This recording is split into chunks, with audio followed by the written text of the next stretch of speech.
শোনো, তোমাদের হচ্ছে যে সিলেবাসের যে টপিক সেটা হচ্ছে যে ব্রডলি তোমার করা আছে যে soil fertility problems and management in Bangladesh. তো এইটার আন্ডারে যেগুলো আছে তোমরা সেগুলো প্রিভিয়াসলি পড়ছো, লেভেল 1 এ সয়েল ফার্টিলিটি প্রোডাক্টিভিটি একটু পড়ছো। আবার তোমরা ফাইনাল ইয়ারে মনে হয় কিছু ক্লাস করছো যেখানে হচ্ছে যে নিউট্রিয়েন্ট ডাইনামিক্স এগুলো ছিল। তো তোমার এগুলোর মধ্যে যেগুলো প্রবলেমেটিক বিষয় সেগুলো আর কি আমার এই সিলেবাসের অন্তর্ভুক্ত আছে।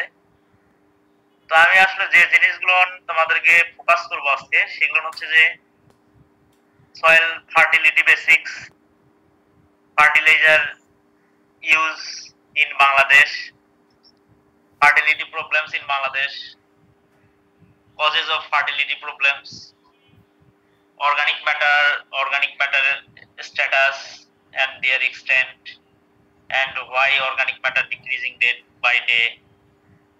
And also there is some topics including nutrient depletion. This is also called nutrient mining. And also there is a topic of land degradation. And most important one is organic matter management. And there is also a subtopic of INM, integrated nutrient management, or IPNS, integrated plant nutrient system or supply.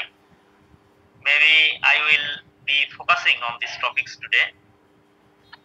If you feel any problem for hearing problem, then you can message me, you can chat with me, then I can understand what should I do. Okay? Sound শোনা যায়? জি sir.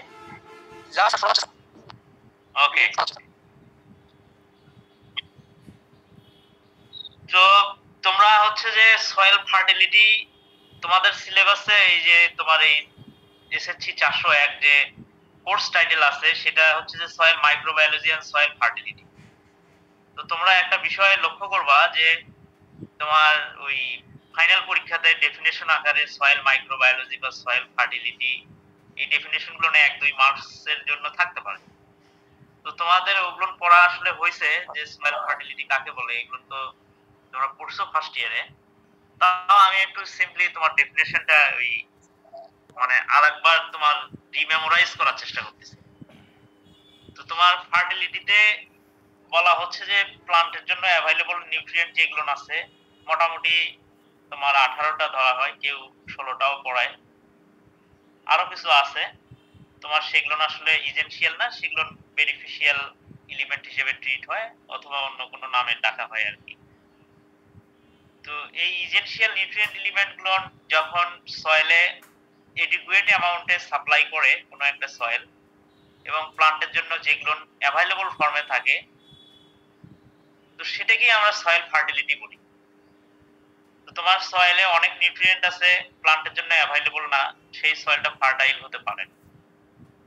তো আমি আসলে এগুলোর definition তোমরা পড়ে নিবা, আমি হয়তো তোমাদের ক্লাস নোটে এটা দিতে পারবো না। ফার্স্ট ইয়ার থেকে তোমার সয়েল ফার্টিলিটির যে ডেফিনেশন এটা তোমরা একটু পড়বা। তো হোয়াট ইজ সয়েল ফার্টিলিটি, এটা 1 মার্কস হিসেবে তোমার পরীক্ষার কোশ্চেনে এই তোমার ধরো যে 5 অথবা 4 এর এ বি এতে এটা থাকতে পারে 1 মার্কসে, কেমন? তো আমি আসলে এখানে তোমার এই যে ফার্টিলিটি বলতে এই জিনিসগুলো তোমার আগের মানুষ তো 1900 সালের আগে এগুলো অত কিছু বুঝতো না। যখন হচ্ছে মানুষ হচ্ছে যে অর্গানিক ওয়াস্টেজ, অর্গানিক ম্যানুরস বা ফার্মার ম্যানুরস এগুলো ইউজ করতো, পরে যখন আমরা মোর ক্রপ প্রোডাকশন, মোর গ্রেইন প্রোডাকশনের জন্য আমরা ইনঅর্গানিক ফার্টিলাইজার বা মিনারেল ফার্টিলাইজার অ্যাপ্লাই করা শুরু করলাম, তো তখন হচ্ছে যে তোমার এই প্রবলেম গুলো শুরু হয়েছে বা প্রবলেম গুলো সম্বন্ধে তোমার ধরো যে বিভিন্ন নিউট্রিয়েন্টের ডেফিসিয়েন্সি দেখা দিচ্ছে সয়েলে, তো এই জিনিসগুলো আসে। তো যার কারণে তোমার ওই সয়েল ফার্টিলিটি বেসিক্স বলতে গেলে তোমার যে ফার্টিলাইজার কি রকম কখন থেকে আমাদের দেশে ইউজ করা সেগুলো আসলে একটু বলা দরকার। তো ওই কারণে আমি এখানে একটা টপিকস দিছি যে history of fertiliser uses in Bangladesh. তো তোমার এখানে অনেকগুলো জিনিস দেখতে পাচ্ছিস হয়তো তো তোমার এগুলো হচ্ছে যে আমি ডিকেড অনুযায়ী দিছি। তোমার ওই অনেক বিষয় আছে যে তোমার হচ্ছে যে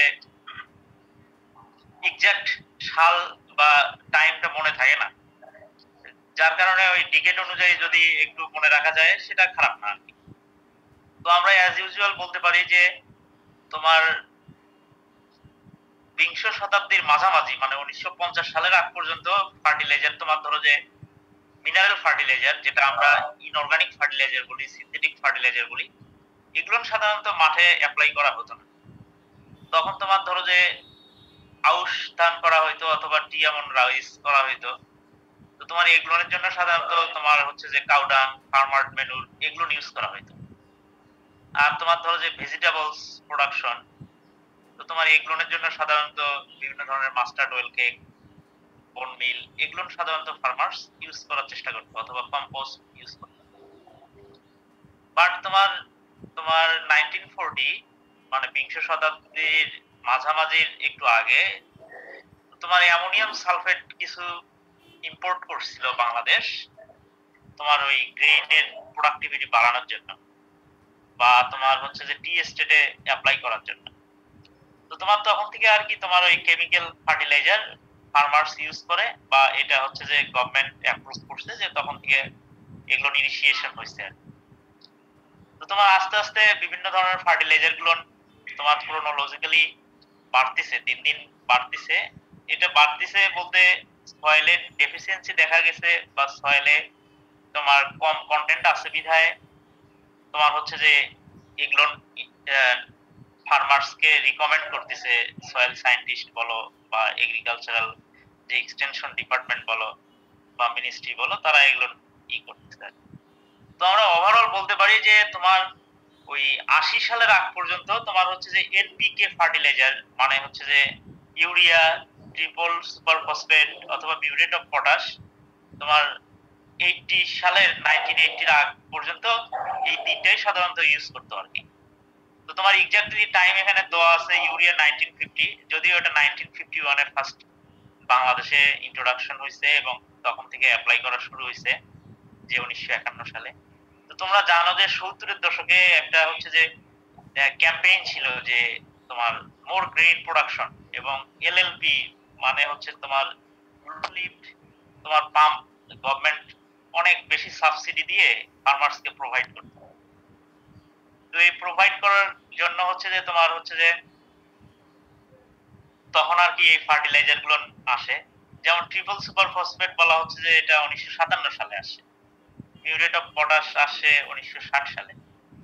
তো আমরা 80 সালের আগ পর্যন্ত দেখতেছি যে এনপিকে ফার্টিলাইজার এবং তোমার ধরো যে কিছু অর্গানিক ম্যানুরস এগুলো ইউজ করা হইতো।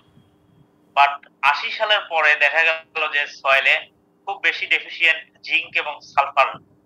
তো তখন আবার তোমার ধরো যে জিপসাম এবং জিঙ্ক সালফেট আসলো 1885 এবং 90-এর দিকে। 1900 সালের যে 1990 তে জিঙ্ক সালফেট মাঠে দেওয়া ইউজ করা হলো এবং জিপসাম শুরু হয়েছে 85 সালের দিকে। তারপরে আস্তে আস্তে ফার্টিলাইজারের তোমার ধরো যে রকমভেদ বাড়ে যাচ্ছে। অনেক সময় এনপিকে তোমার ধরো যে কমপ্লেক্স ফর্মে পাওয়া যায়, ব্যালেন্সড ফার্টিলাইজার পাওয়া যায়, এবং বোরনের যে ফার্টিলাইজার যে হুইট কাল্টিভেশনে যে বোরনের ডেফিসিয়েন্সি এই উত্তরাঞ্চলে দেখা গেল বা আদার্স অঞ্চলে আছে, তো সেটাও তোমার ধরো যে 1995 তোমার ওই বিংশ শতাব্দীর কাছাকাছি আর কি। তো তোমার অর্গানিক ব্যালেন্সড ফার্টিলাইজার সেটা 2000 সালে আসলো। তো তোমার আস্তে আস্তে এই ফার্টিলাইজারের এগুলো চলে আসছে আর কি, তোমার ধরো যে ক্রোনোলজিক্যালি ডেফিসিয়েন্সি দেখা গেছে এবং ফার্টিলাইজার গুলো ইনিশিয়েশন হয়েছে। তো বলা হচ্ছে বর্তমানে যে 100টার বেশি তোমার ধরো যে ফার্টিলাইজার আইটেমস বর্তমানে আছে। এটা কৃষির জন্য। কৃষি not only include crop farming, also it includes livestock, fisheries etcetera. That means this time at least more than 100 fertilizer items are available over worldwide, and also Bangladesh at least 50 types of fertilizers items are available. কি sound শোনা যায়? ওকে। তো তোমার এইটা হচ্ছে যে ফার্টিলাইজারের একটা ধারণা দিলাম যে কি কি ফার্টিলাইজার আসলে ইউজ হচ্ছে। তুমি পরের স্লাইডটাতে একটু হয়তো বুঝতে পারবা যে তোমার ওই কোন সময়ে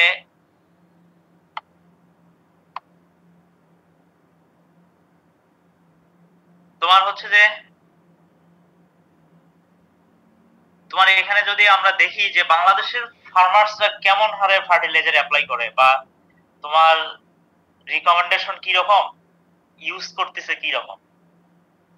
তো তুমি হচ্ছে যে যদি দেখো যে আমাদের ফার্মার্সরা মূলত হচ্ছে যে নাইট্রোজেন বেসড ফার্টিলাইজার বেশি অ্যাপ্লাই করে মাঠে। নাইট্রোজেন বেসড অ্যাপ্লাই করে এটা তোমার যদি 2020 সালেরও যদি তুমি স্ট্যাটিস্টিক্স দেখো যে টোটাল ফার্টিলাইজার কত ইউজ হয়েছে এবং তার মধ্যে নাইট্রোজেন বা ইউরিয়ার কন্টেন্ট কত, তো সেটা হিসাব করলে মোর দ্যান 75 বা তারও বেশি হয় আর কি।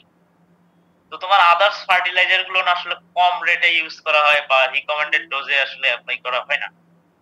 যেমন তোমার টিএসপি, এসএসপি, ডিএপি এগুলো দেখো যে লেস দেন 5, আবার টিএসপি লেস দেন 15। তো তোমার mostly 75% fertilizer covered by urea, and Bangladeshi farmers ইউরিয়াটাই বেশি ইউজ করে আর কি।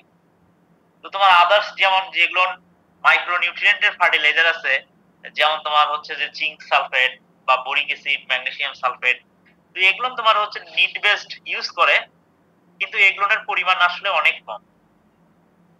তো তোমার এখানে এই আমরা যদি চিন্তা করি যে current proportion of fertiliser use in Bangladesh, তো সেক্ষেত্রে দেখো যে এখানে হচ্ছে যে নাইট্রোজেনের 75%, ফসফরাসের 11%, পটাশিয়ামের 6%, ক্যালসিয়াম 7 এবং আদার্স বিলো 1%। তো আসলে এই রেটটা হচ্ছে যে ইমব্যালেন্সড আকারে আমরা ইউজ করতেছি। আমাদের ফার্মার্সরা তোমার ধরো যে প্রপারলি সয়েল টেস্ট না করেই এই ফার্টিলাইজার গুলো তাদের ইচ্ছে মতো আর কি সয়েলে অ্যাপ্লাই করতেছে, বা তোমার গভর্নমেন্ট কোনো পলিসি নেই যে কোনো প্রোডাকশন করতে কোন প্রোডাকশনে কত ফার্টিলাইজার লাগবে। যদিও রিকমেন্ডেশন গাইড আছে, তো ওটা ওইভাবে ফলো করে না। ওইটা তোমার ধরো যে লোকালাইজড আমাদের রিকমেন্ডেশন গাইড আছে, কিন্তু সেটা আসলে ফলো করা হয় না। তো এটা আসলে টেন্টেটিভ ব্যালেন্স কি রকম হওয়া উচিত, তো সেটা বলতেছে যে নাইট্রোজেনের 55% হতে হবে, যেখানে ফসফরাসের তোমার ধরো যে 1/3% হতে হবে নাইট্রোজেনের, দ্যাট মিনস 18%, পটাশিয়াম 10% হতে হবে, ক্যালসিয়াম 12%, আদার্স বিলো 3%। তো তোমার এগুলো হচ্ছে যে টেন্টেটিভ ব্যালেন্স, এই হারে দিলে তাহলে তোমার ধরো যে মাটিতে যে প্রবলেমেটিক যে ফার্টিলিটির যে প্রবলেম সেগুলো আসলে হবে না। তো তোমার ফাও এর রিকমেন্ডেশন আছে যে ফাও রিকমেন্ড করছে যে ডেভেলপড কান্ট্রি যেগুলো আছে যারা অনেক বেশি উন্নত, তাদের ফার্টিলাইজার রেট তোমার কি রকম হওয়া উচিত নাইট্রোজেন, ফসফরাস এবং পটাশিয়ামের মধ্যে। তো বলছে যে সেটা 100:62:57 এই অনুপাতে হচ্ছে যে নাইট্রোজেন, ফসফরাস, পটাশিয়াম মাঠে অ্যাপ্লাই করা যেতে পারে। বাট ডেভেলপিং কান্ট্রিজ লাইক আমরা এখন একটু ডেভেলপ মধ্যবর্তী চলে গেছি, তো আমাদের রিকমেন্ডেশন হচ্ছে যে 100:38:16। তো তোমার এইরকম একটা রিকমেন্ডেশন আছে যে ফার্টিলাইজার ইউজ করার। আর তোমাদের আগের স্লাইডে যে জিনিসগুলো আসলে দেখালাম যে কোন ফার্টিলাইজার গুলো ডেফিসিয়েন্সি সয়েলে দেখা গেছে এবং কখন ফার্টিলাইজার গুলো ইনিশিয়েশন হয়েছে সাল ওয়াইজ, তুমি যদি দেখতে চাও যে 1951 সালে নাইট্রোজেন, 57 সালে নাইট্রোজেন ফসফরাস, 60 সালে নাইট্রোজেন ফসফরাস পটাশিয়াম, 80 সালে তোমার হচ্ছে যে নাইট্রোজেন ফসফরাস পটাশিয়াম সালফার, তোমার 82-তে সালফারের সাথে জিঙ্ক চলে আসে, 95-এ বোরন চলে আসে, 2000 সালে ম্যাগনেসিয়াম এবং মলিবডেনাম চলে আসে। ম্যাগনেসিয়াম এবং মলিবডেনামের ফার্টিলাইজারও মাঠে ইউজ করতে হয়। 2010 সালেও তাই আসলে ম্যাগনেসিয়াম, মলিবডেনাম সহ boron, zinc, sulphur, potassium, phosphorus, nitrogen. এবং এখানে তোমার ইন্টারোগেটিভ চিহ্ন দেওয়া আছে, দ্যাট মিন্স বর্তমানে আবার তোমার ধরো যে এখনো এগুলো লিটারেচারে আসে নাই, তবে তোমার বই পুস্তকে আসে নাই, কিন্তু বলা হচ্ছে যে কপার এবং তোমার ম্যাঙ্গানিজের সয়েলের ঘাটতি আছে। ডেফিসিয়েন্সিটা তোমার বর্তমানে হচ্ছে যে কপার এবং ম্যাঙ্গানিজটা বাংলাদেশের অনেক সয়েলে অনেক লো লেভেলে আছে, যার কারণে এগুলোর ফার্টিলাইজারও কপার এবং ম্যাঙ্গানিজের ফার্টিলাইজার অ্যাপ্লাই করা লাগবে বা ওই নিড বেস ডেফিসিয়েন্সি অনুযায়ী তোমার অ্যাপ্লাই করতে হবে।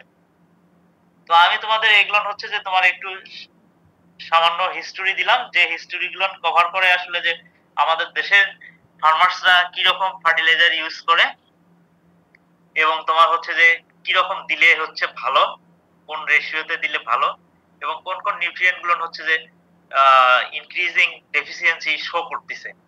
তো সেগুলো আসলে একটু তোমাদের জানা হলো আর কি। নেক্সট স্লাইডে যাই, শোনা যাচ্ছে শাওন? ওকে। তো তোমার হচ্ছে যে আমাদের যেটা পড়ার হচ্ছে যে সিলেবাসের মধ্যে এখানে আছে যে তোমার হচ্ছে যে আমাদের যে সয়েলের ফার্টিলিটি প্রবলেমস হয়েছে, এইটা আসলে কি দেখে বোঝা যাবে? আসলে আমাদের যে ফার্টিলিটি সমস্যা হচ্ছে, ফার্টিলিটি যে কমে যাচ্ছে, সেগুলোর আসলে কারণ কারণ কি, এই জিনিসগুলো জানতে হবে। তো আসলে সেটা আসলে তুমি তো আর ওই ভিজুয়ালি দেখে বলতে পারবে না যে ফার্টিলিটি প্রবলেম হচ্ছে।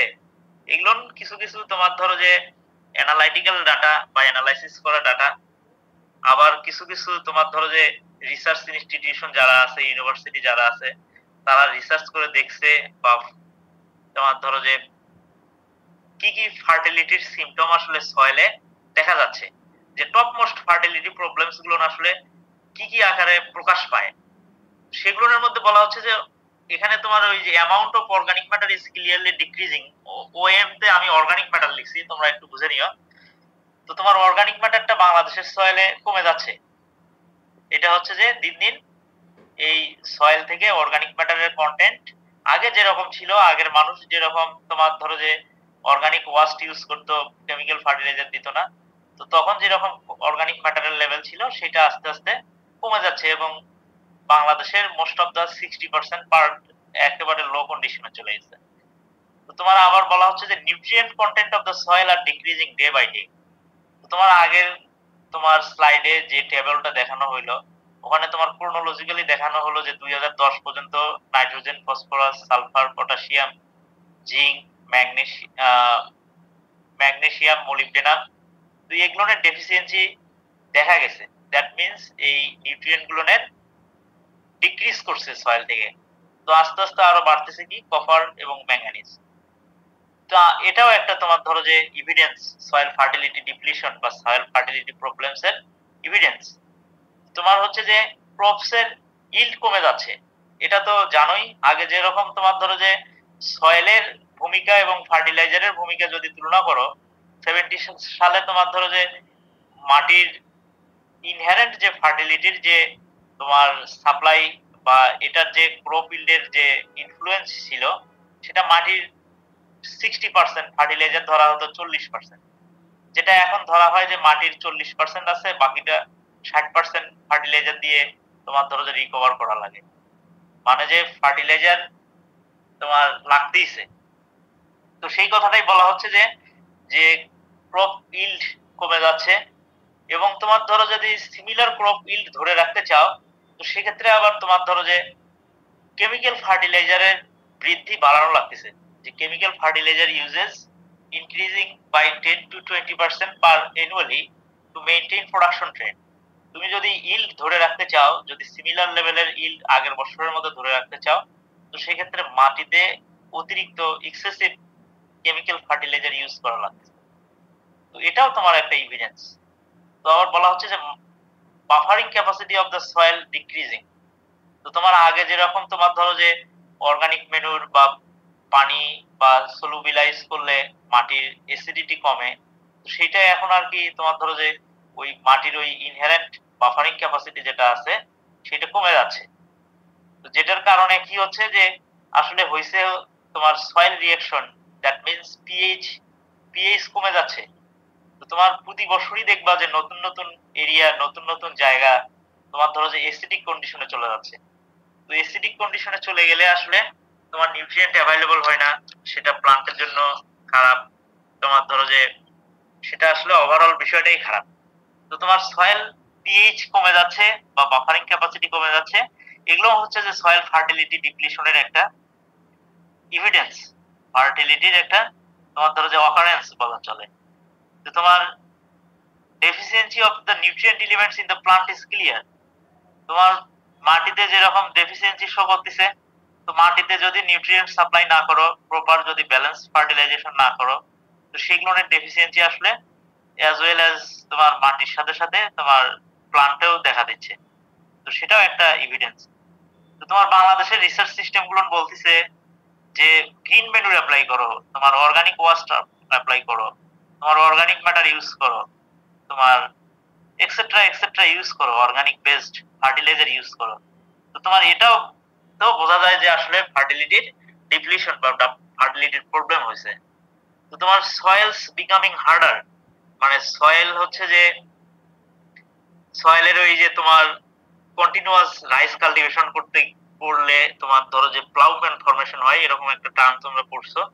তো তোমার এটাও একটা ফার্টিলিটির প্রবলেমস, এটাও একটা এভিডেন্স যে আমাদের প্লাউম্যান ফরমেশন হচ্ছে সয়েলের আপার লেয়ারটা খুব হার্ড হয়, তোমার প্লাউম্যানের যে লেয়ারটা তার নিচে হচ্ছে যে ওয়াটার পারমিয়েবল হয় না, নিউট্রিয়েন্ট যায় না। তো যার কারণে রাইসের জন্য ঠিক আছে, কিন্তু আদার্স ক্রপ যখন করতে যাবা সেটা প্রবলেমেটিক। তো আবার বলা হচ্ছে যে ইরিগেশন অথবা রেইনফলের পরেও তোমার ধরো যে সয়েলের ড্রাউট কন্ডিশন বা প্লান্ট তোমার ফিল করে plant vulnerable to drought effects. তুমি 2 দিন পরেই দেখবা যে ইরিগেশন দিছো বা বৃষ্টিপাত হয়েছে, তার 2 দিন পরে দেখবা যে মাটি খুবই তোমার ধরো যে অ্যারেবল হয়ে গেছে, মাটি এত ড্রাই যে ওখানে ডাস্ট ফর্ম করছে। তো তোমার ধরো যে এটা একটা প্রবলেম। তোমার আবার বলা হচ্ছে যে কেমিক্যাল ফার্টিলাইজার্স, সাধারণত মাইক্রোনিউট্রিয়েন্টের ফার্টিলাইজার গুলো সয়েলে আসলে দেওয়া লাগে না, কিন্তু হচ্ছে যে বিভিন্ন ধরনের মলিবডেনাম, জিঙ্ক, এগুলো বললাম তো যে সেগুলো কত থেকে শুরু হয়েছে, কত সাল থেকে। তো সেগুলোরও তোমার ধরো যে আস্তে আস্তে এগুলো তো তোমার ইসেনশিয়াল নিউট্রিয়েন্ট এলিমেন্ট, মাইক্রোনিউট্রিয়েন্ট, কিন্তু পরিমাণে কম লাগে, কিন্তু তাদেরও অ্যাপ্লিকেশন রেট বা তাদেরও হচ্ছে যে সয়েলে অ্যাপ্লাই করার যে বিষয়টা সেগুলো বাড়তেছে। তো এই বিষয়গুলো হচ্ছে যে আমি যে হেডের আন্ডারে বললাম সেটা হচ্ছে যে কি, যে সয়েল ফার্টিলিটি ডিপ্লিশন করতেছে, সেটার কিছু এভিডেন্স, যে কি কি এভিডেন্স দেখে বুঝতে পারে মানুষ বা তুমি বুঝতে পারবা যে সয়েলের ফার্টিলিটি প্রবলেমস হইছে বা ফার্টিলিটি ডিপ্লিশন হইছে। ডিপ্লিশন শব্দটা জানো তো যে এটা হচ্ছে যে কমে যাচ্ছে, ডিপ্লিশন। শোনা যাচ্ছে শাওন? আচ্ছা, তো তোমার হচ্ছে যে এটা হচ্ছে যে টপিকস তোমার এখন পর্যন্ত যেগুলো পড়ালাম, বুঝছো? তো তোমাদের ওগুলো হচ্ছে যে পরীক্ষায় দেব না। তোমার এই যে এখন যে হেডটা দেখতেছো, হ্যাঁ শোনা যাচ্ছে বাবারা? শোনা যাচ্ছে। আচ্ছা, তোমার এখন যে টপিকসটা এখানে দিচ্ছি, এই যে যেমন তোমার ধরো যে causes for soil fertility depletion in Bangladesh, এইটা তোমাদের 3 মার্কসের জন্য একটা কোশ্চেন হতে পারে। কেমন? তোমার আগে যেগুলো বললাম এগুলো পরীক্ষায় দেব না, এটা তোমার ধরো যে পরীক্ষায় থাকবে। তোমরা যেহেতু আর কয়েকদিন পরে পরীক্ষা দিবা বা রিসেন্টলি শুরু করবা, তাই বলেই দিলাম যে এটা পরীক্ষায় থাকবে, যে কি কি আসলে কারণে সয়েলের ফার্টিলিটি গুলো ডিপ্লিশন হচ্ছে বাংলাদেশে বা কমে যাচ্ছে, ডিক্রিজিং করতেছে।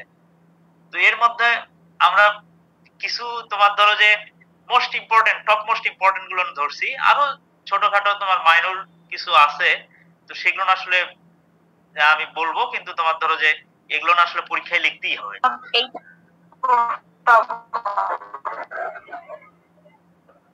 হ্যাঁ বলো, ভালো করে বলো।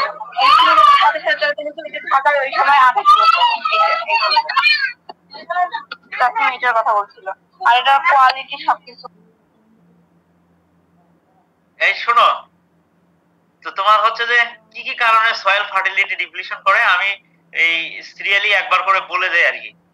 তোমার degradation of organic matter, degradation বলো, মিনারেলাইজেশন বলো, বা ডিকম্পোজিশন অফ অর্গানিক ম্যাটার বলো, তো এটা বাংলাদেশের সয়েলে আছে। এবং বাংলাদেশের যে ক্রপ ফার্মিং যে প্র্যাকটিস, আমাদের বাংলাদেশের যে এনভায়রনমেন্টাল কন্ডিশন, তো এটা ডিগ্রেডেশন হচ্ছে, এটা একটা মেজর কারণ, এটা ফার্টিলিটি ডিপ্লিশন করার মেজর কারণ। তো এটা কি বলা হচ্ছে যে ডিগ্রেডেশন অফ অর্গানিক ম্যাটার। আমরা বলি সেটা হচ্ছে যে less edition of organic matter. তো এমনিতেই তো কমতিছে সয়েল থেকে, তার মধ্যে আমাদের যে রিপ্লেনিশমেন্ট করার কথা, মেইনটেনেন্স করার কথা, সেটা আমরা করি না। তো এটাও একটা কারণ। তো তোমার বলা হচ্ছে যে সয়েল ইরোশনও একটা হচ্ছে যে ফার্টিলিটি ডিপ্লেশনের প্রধান কারণ। তো তোমরা সয়েল ইরোশন মনে হয় পড়ছো, যে বিভিন্ন ধরনের ইরোশন আছে, ওয়াটার ইরোশন আছে, তোমার উইন্ড ইরোশন আছে। তো ওয়াটার ইরোশনের আসলে মেইনলি কি হয়, যে প্রথমে যে স্পলাশ ইরোশন বলে বা শীট ইরোশন বলে, যে আপার যে ফার্টাইল পার্ট অফ সয়েল, যেটা হচ্ছে যে ফাইন ম্যাটেরিয়ালস সহ, সেটা হচ্ছে যে ওয়াশ আউট হয়ে যায়, এক স্থান থেকে আরেক স্থানে চলে যায়।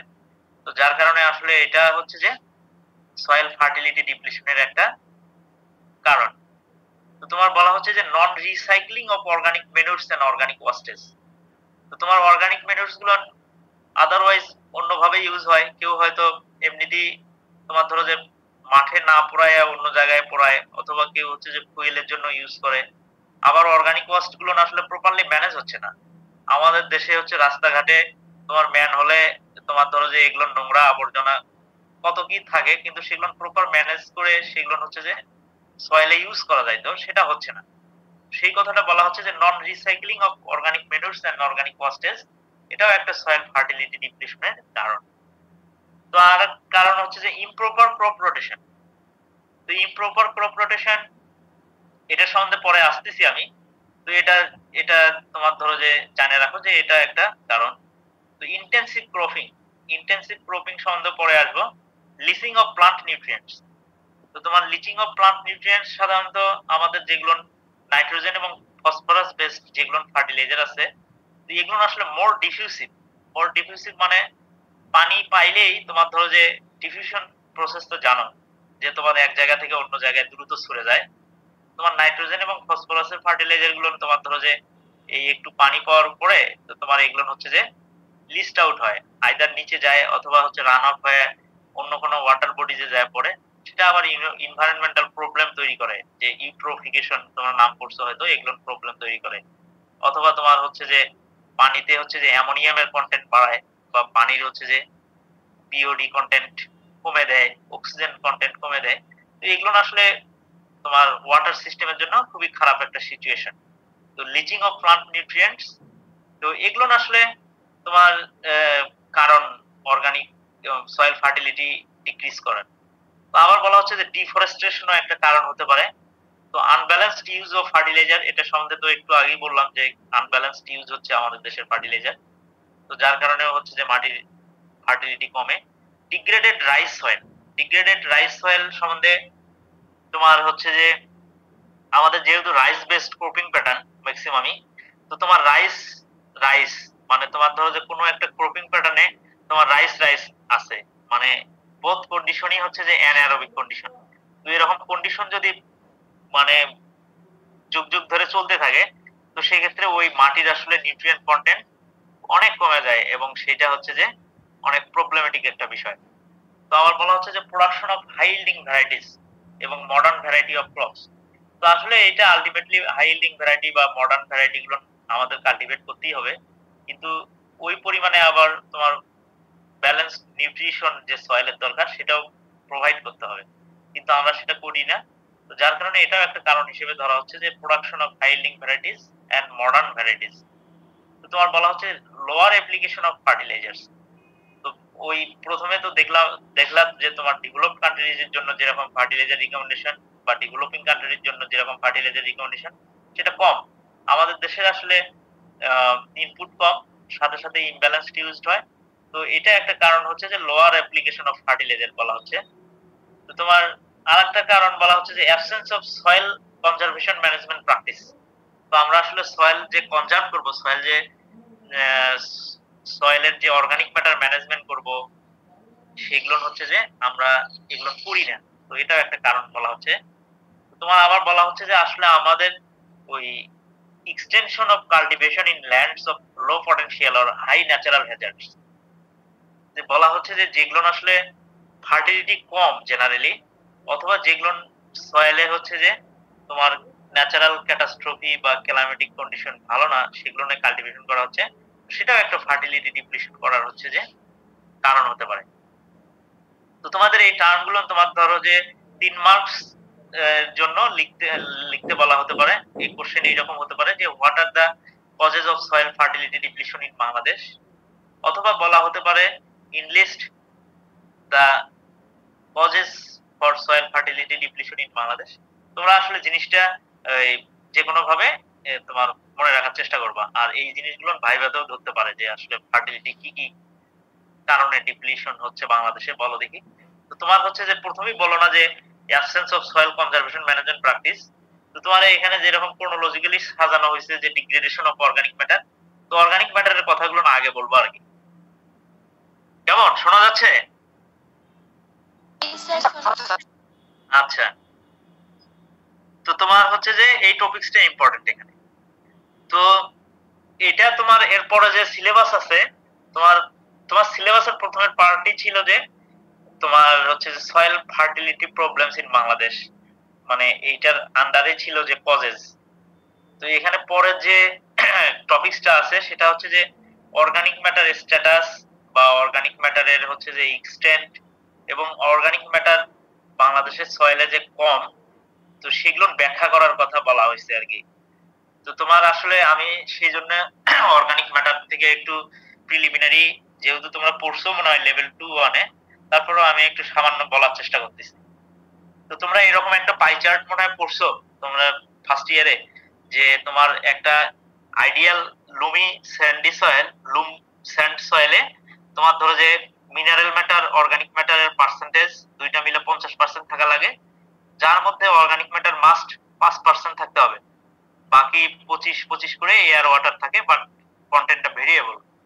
তো অর্গানিক ম্যাটারের 5% এটা হচ্ছে যে ভলিউম বেসিসে আমরা কাউন্ট করতেছি। এই পাই চার্টটা যদি তোমরা দেখো যে এটা কি ভলিউম বেসিসে করা হয়েছে, যে তোমার এই ভলিউম বেসিসে 5% একটা আইডিয়াল সয়েলে ভলিউম বেসিসে অর্গানিক ম্যাটার থাকা উচিত। তোমার মিনারেল ম্যাটার যেরকম মিনারেল নিউট্রিয়েন্ট সাপ্লাই করে, অর্গানিক ম্যাটারও সেরকম হচ্ছে যে এইটা হচ্ছে যে মাটির একটা কি বলা হয় যে ব্যাকবোন বলা হচ্ছে। এটা মিনারেল ম্যাটার যদি মাটির তোমার ধরো যে স্কেলেটন হয়, অর্গানিক ম্যাটারকে ফ্লেশ বলা হয়। যে অর্গানিক ম্যাটার গুলো আসলে অর্গানিক ওয়াস্ট যেগুলো সয়েলে অ্যাড হচ্ছে, সয়েলে ইনকর্পোরেশন হচ্ছে, সেগুলো মিনারেলাইজেশন হয়ে সেগুলো নিউট্রিয়েন্ট ফর্মে তোমার প্লান্টের জন্য অ্যাভাইলেবল হয় বা প্লান্টকে অ্যাভাইলেবল করে আর কি। তোমার অর্গানিক ম্যাটার যখন ডিকম্পোজ হয়, সাধারণত নাইট্রোজেন, তোমার ফসফরাস, পটাশিয়াম, সালফার, তোমার এই তিনটা নিউট্রিয়েন্ট খুব বেশি পরিমাণে হচ্ছে যে তোমার সাপ্লাই করে, বা তোমার এগুলো অর্গানিক ম্যাটার ডিকম্পোজিশন থেকে আমরা পাই বলতে প্লান্ট পায়। তো তোমার হচ্ছে যে তো আমরা এখানে বলতে চাচ্ছি যে একটা গুড সয়েল বা একটা আইডিয়াল সয়েলের অর্গানিক ম্যাটার ভলিউম বেসিসে 5% থাকা দরকার। আর সেটা যদি তুমি ওয়েট বেসিসে চিন্তা করো যে সেটা 2.5% থাকা দরকার। ওয়েট বেসিস মানে হচ্ছে যে তোমার 100 কেজি যদি মাটির ভর হয়, তার মধ্যে 2.5 কেজি তোমার অর্গানিক ম্যাটার থাকতে হবে। আর ভলিউম বেসিসে বিষয়টা কি, যে তোমার একটা এই টার্মটা আলাদা আর কি, তোমরা যেটা বুঝে নেও। কিন্তু আমরা বলতেছি যে এটা হচ্ছে যে আমাদের দেশে কমতিছে। তো বলা হচ্ছে যে তোমার এই যে বার্ক আছে, বার্ক 2018, যে বাংলাদেশ এগ্রিকালচারাল রিসার্চ কাউন্সিল, এদের যে ফার্টিলাইজার রিকমেন্ডেশন গাইড আছে, এরা বলতেছে যে আমাদের দেশের মোস্ট পার্টে তোমার ধরো যে লেস দেন 1.5%, এবং কিছু কিছু সয়েলে 1%-এর নিচে তোমার চলে গেছে।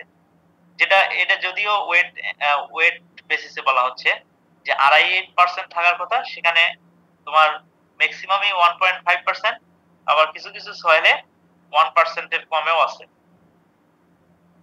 তো এটা একটা স্ট্যাটাস, তোমাদের জেনারেল স্ট্যাটাস, তোমরা এটা সম্বন্ধে জানবা।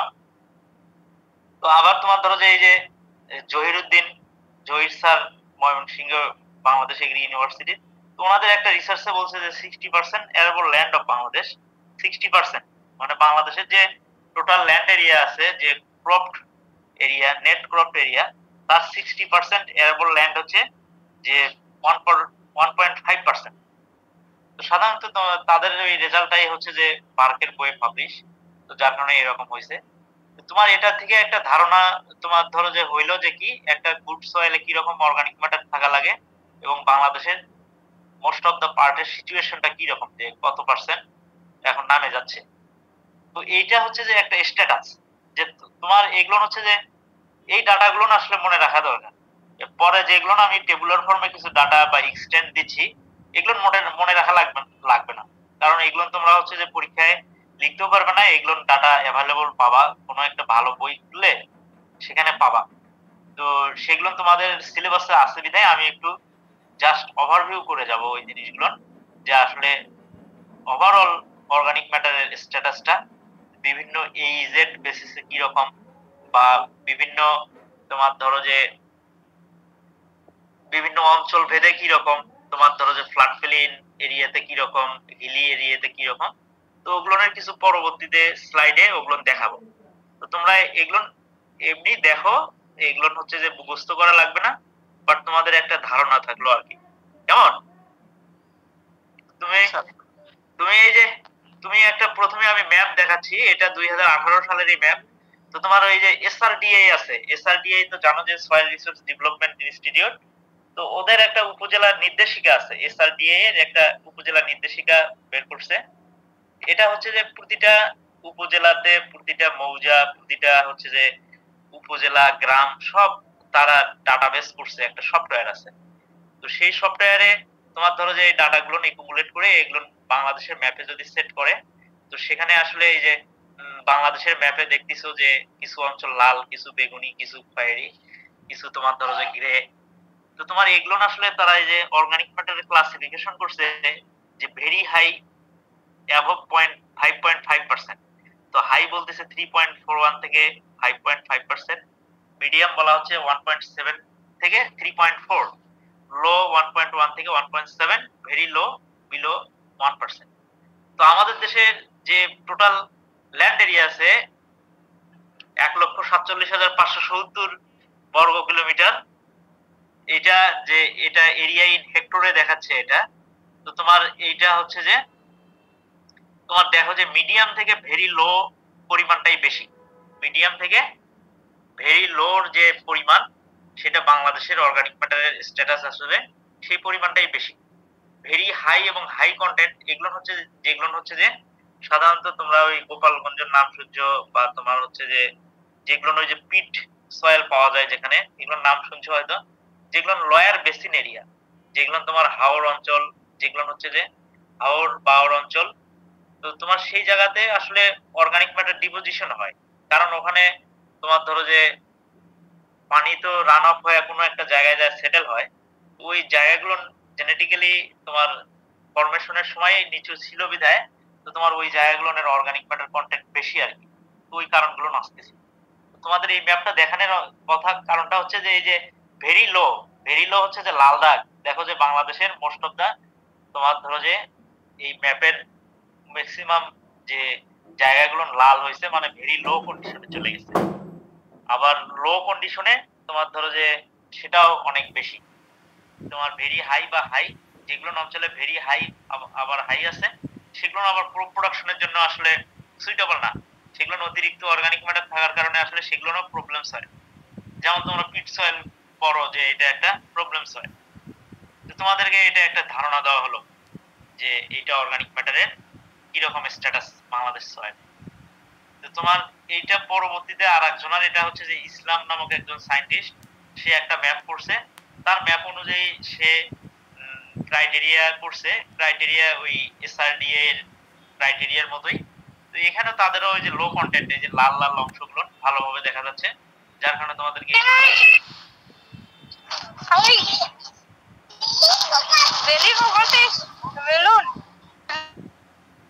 এই স্লাইডটা আসলে তোমাদেরকে হচ্ছে যে দেখানো হলো যে এখানেও বোঝা যাবে যে লো কন্টেন্টের পরিমাণটা বা লো কন্টেন্টের এরিয়াটা বাড়তেছে অর্গানিক ম্যাটারে। তো আমি নেক্সট স্লাইডে চলে গেলাম।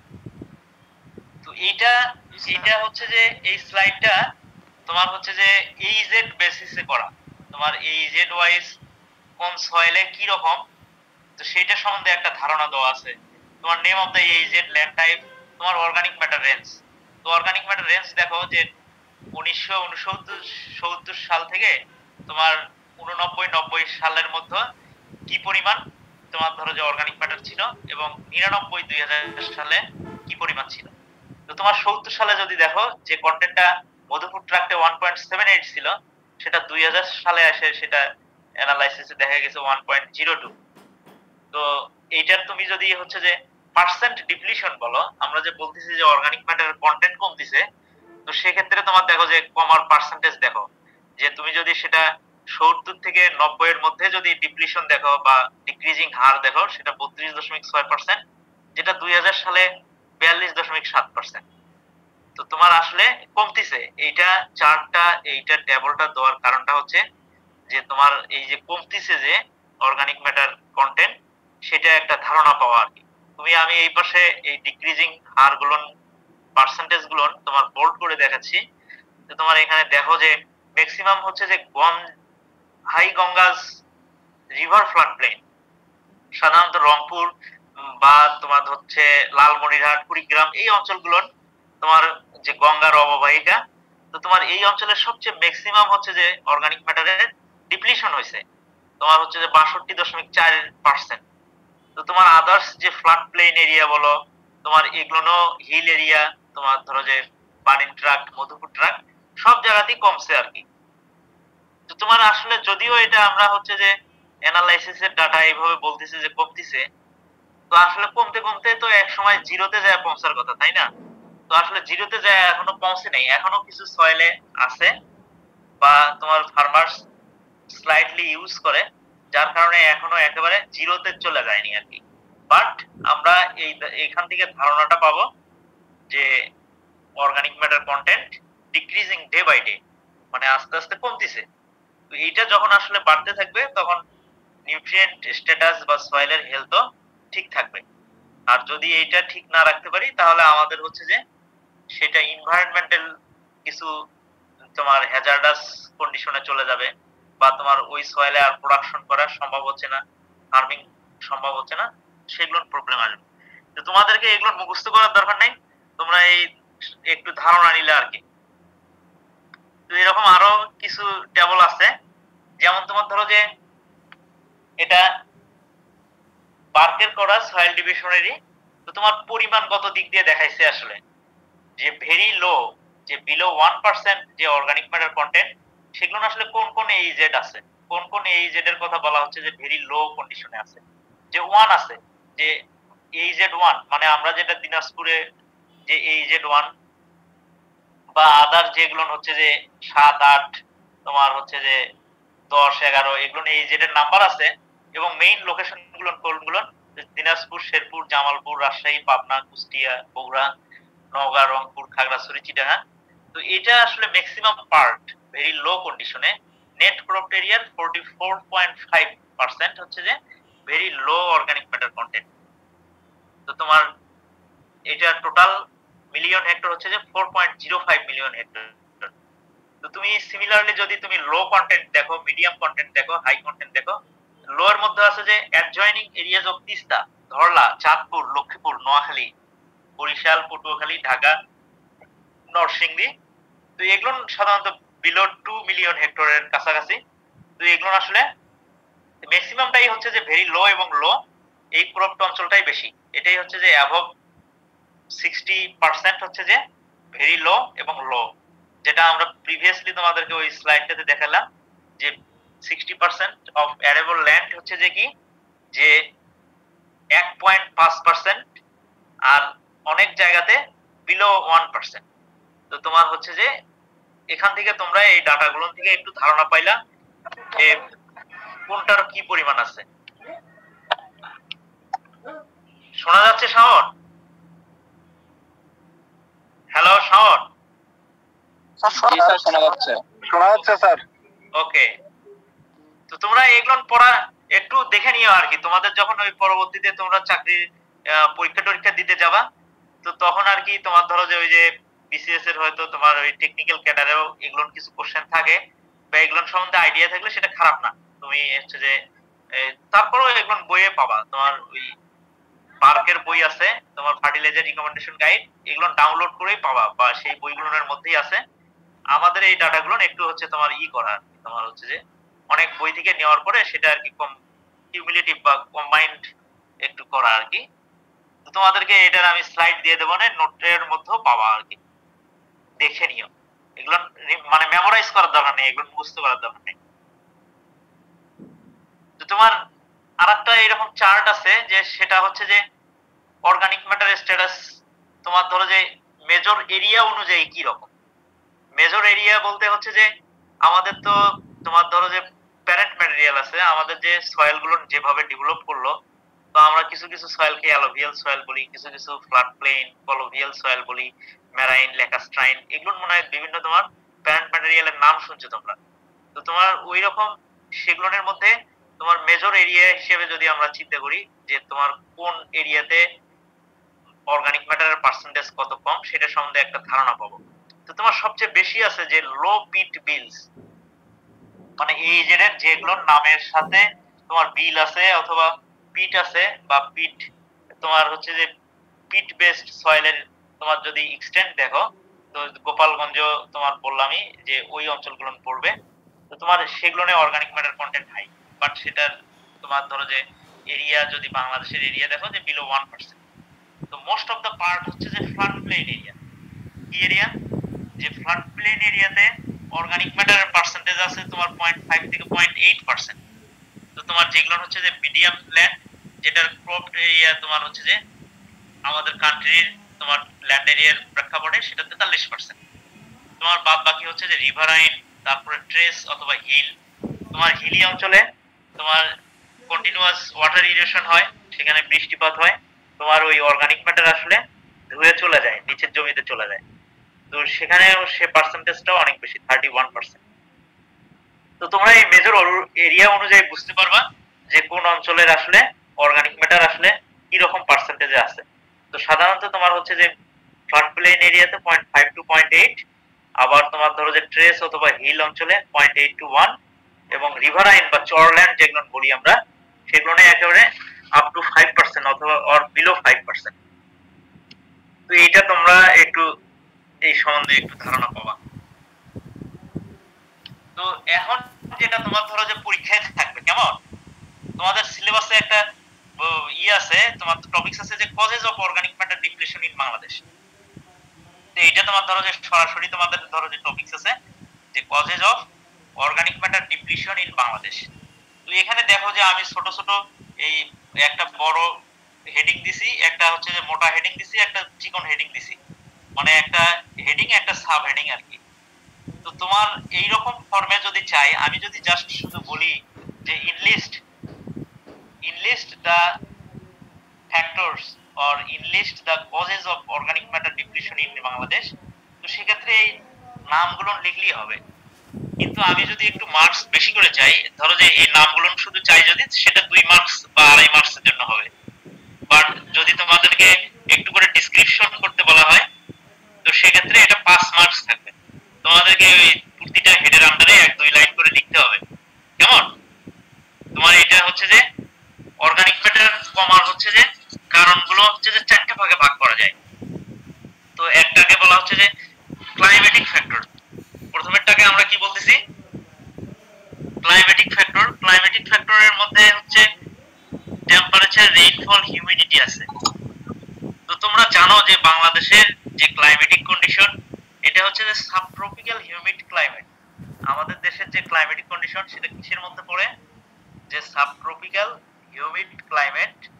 তো এই ধরনের ক্লাইমেটিক কন্ডিশন আসলে তোমার স্পেশাল ক্রাইটেরিয়া থাকে। সেই ক্রাইটেরিয়াগুলো কি বলা হচ্ছে? যে হাই টেম্পারেচার। আমাদের দেশে যে হাই টেম্পারেচার বিরাজ করে, তোমার হাই রেইনফল সেটা বলা হচ্ছে, এবং হাই হিউমিডিটি। এটা আসলে আমাদের ওই ক্লাইমেটিক কন্ডিশনের কারণে তোমার ধরো যে এই ধরনের এই প্যারামিটার গুলো, টেম্পারেচার, রেইনফল, হিউমিডিটি, এগুলো হাই থাকে। সাধারণত আমাদের দেশের টেম্পারেচার তোমার মিনিমাম 10 ডিগ্রি সেন্টিগ্রেড যখন তোমার ধরো যে শীত সিজন, উইন্টার সিজন, আবার তোমার ধরো যে সামার আর উইন্টারের এখন ডিফারেন্স করা ছোটা। তো তোমার ওই সামারে তোমার অনেক বেশি থাকে, তোমার 40। তো অন এন এভারেজ যদি চিন্তা করো যে তোমার 30 ডিগ্রি সেন্টিগ্রেড টেম্পারেচার তোমার ধরো যে ম্যাক্সিমাম পার্ট অফ এ ইয়ার তোমার প্রিভেইল করে হাই টেম্পারেচার। তোমার রেইনফলের যদি কথা চিন্তা করো, যদিও আমাদের দেশের রেইনফল আনইভেন ডিস্ট্রিবিউশন, দেখা গেল যে হঠাৎ করে এমন বৃষ্টি হচ্ছে যে বন্যা হয়ে গেল, আবার কোনো সময় দেখো যে মাটি এত তোমার ধরো যে ড্রাই হয়ে গেছে যে কোনো বৃষ্টিপাতের খবর নাই। তো তোমরা মনে হয় এগুলো ডাটা পড়ছো যে বাংলাদেশে যে তোমার রেইনফলের যে কি রকম এভারেজ রেইনফল হয়ে থাকে। তো সেটা আমরা বলে থাকি যে 203 বা 203 মিলিমিটার রেইনফল হয় এভারেজ বাংলাদেশে। তুমি যদি হিউমিডিটির কথা চিন্তা করো, যে হিউমিডিটিটাও বাংলাদেশে হচ্ছে যে বলা হচ্ছে যে 35 থেকে 99% থাকে। অন অ্যান এভারেজ 75% হিউমিডিটি সবসময় আমাদের ক্লাইমেটিক কন্ডিশনের একটা বৈশিষ্ট্য, যার কারণে সবসময় আমাদের গা ভেজার মতো থাকে, কেমন জানি একটা তোমার আমাদের তোমার অন্য একটা তোমার ধরো যে মন মানসিকতা অত কাজে মন বসে না আর কি, আমাদের এই ক্লাইমেটিক কন্ডিশন গুলোর কারণে। তো তোমার হচ্ছে যে এই ক্লাইমেটিক ফ্যাক্টর গুলো আসলে অর্গানিক ম্যাটার ডিকম্পোজিশনের জন্য তোমার খুবই সুইটেবল। যে high temperature, high rainfall, high humidity, এই কন্ডিশন গুলো যদি বিরাজ করে তাহলে মাটিতে যে অর্গানিক ম্যাটার আছে সেগুলো কি হয়, সেগুলো মিনারেলাইজ হয়। সেগুলো তোমার ধরো যে অর্গানিক ওয়াস্ট গুলো মিনারেলাইজ হয়ে সেগুলো মিনারেল ফর্মে চলে যায়, মানে দ্রুত সেগুলো মাটি থেকে ডিপ্লিট করে কমে যায়। তো বলা হচ্ছে যে প্রতি 10 ডিগ্রি টেম্পারেচার ইনক্রিজ করার কারণে তোমার অর্গানিক ম্যাটার ডিকম্পোজিশন বা অর্গানিক ম্যাটারের মিনারেলাইজেশন 2-3 গুণ বেশি বেড়ে যায়। তো তোমার এটা একটা রুল বলা চলে। তো তোমার এটা হচ্ছে যে ক্লাইমেটিক ফ্যাক্টরের আন্ডারে পড়বে। তো তোমার বাদ বাকি যেগুলো আছে, যে বিতে আছে যে সয়েল ফ্যাক্টর। বিতে কি আছে, যে সয়েল ফ্যাক্টরের মধ্যে আছে যে প্যারেন্ট ম্যাটেরিয়াল। তো এটা তো জানোই যে কোনো একটা কান্ট্রির কোনো একটা স্পেসিফিক রিজিয়ন অফ স্পেসিফিক তোমার ভৌগোলিক এরিয়া, তোমার এগুলো হচ্ছে যে প্যারেন্ট ম্যাটেরিয়াল, মানে মাটির সৃষ্টির যে আদি বৈশিষ্ট্য, যেগুলো রক্স মিনারেলস ইনহেরেন্ট চলে আসে। যেমন আমরা যেমন তোমার ওল্ড হিমালয়ান পিটমন্ট বলি, যে আমাদের হিমালয়ের পাদদেশ পাদদেশ মানে হিমালয় অববাহিকা থেকে তৈরি হয়েছে। তো তোমার এগুলো প্যারেন্ট ম্যাটেরিয়াল যদি বাংলাদেশের প্রেক্ষাপটে চিন্তা করো, তো আমাদের হচ্ছে যে স্যান্ড বেসড হচ্ছে যে প্যারেন্ট ম্যাটেরিয়ালস ম্যাক্সিমামটাই। তো প্যারেন্ট ম্যাটেরিয়ালসও তাহলে একটা ভূমিকা পালন করে। যেখানে স্যান্ডি সয়েল, সেখানে আবার অর্গানিক ম্যাটারের ডিপোজিশন বা অর্গানিক ম্যাটারের কন্টেন্টটা জেনারেলি কম থাকে, জেনারেলি মাটিতে কম থাকে। তো তোমার এটা হচ্ছে যে সয়েল ফ্যাক্টরের মধ্যে গেল। তো তোমার সয়েল টাইপ বা টেক্সচার, তো সয়েল টেক্সচার টাইপ এগুলো তোমরা পড়ছো, তোমার ফার্স্ট ইয়ারে সয়েল টেক্সচার পড়ছো। তো 12 ধরনের টেক্সচারাল ক্লাস আছে। তো তোমরা যদি মেইন 3টা ভাগে ভাগ করো, যে ক্লে সয়েল, স্যান্ডি, সিল্ট, এগুলোর মধ্যে আবার সাব ডিভিশন আছে, ক্লে লুম, সিল্টি লুম, বা এগুলো তোমরা পড়ছো যে 12টা ক্লাস আছে টেক্সচারাল ক্লাস। তো আমরা যদি চিন্তা করি যে যেগুলো ফাইন টেক্সচার্ড সয়েল, যেমন ক্লে বেসড যেগুলো টেক্সচারাল ক্লাস আছে, তাদের অর্গানিক ম্যাটার কন্টেন্ট অলওয়েজ বেশি থাকে দেন সিল্টি সয়েল, দেন স্যান্ডি সয়েল। তো আসলে আমরা বললাম যে প্যারেন্ট ম্যাটেরিয়ালটা আমাদের কি স্যান্ডি বেসড, যার কারণে হচ্ছে যে স্যান্ডে আসলে অর্গানিক ম্যাটার জেনারেলি কম থাকে আসলে। তো এটাও একটা অর্গানিক ম্যাটার ডিপ্লিশন বা অর্গানিক ম্যাটার কম কেন বাংলাদেশের সয়েলে, এটা একটা কারণ। তো তোমার বলা হচ্ছে যে পিএইচ, সয়েল পিএইচও একটা কারণ। তো বলা হচ্ছে যে আমাদের সয়েল গুলো আস্তে আস্তে অ্যাসিডিক হয়ে যাচ্ছে।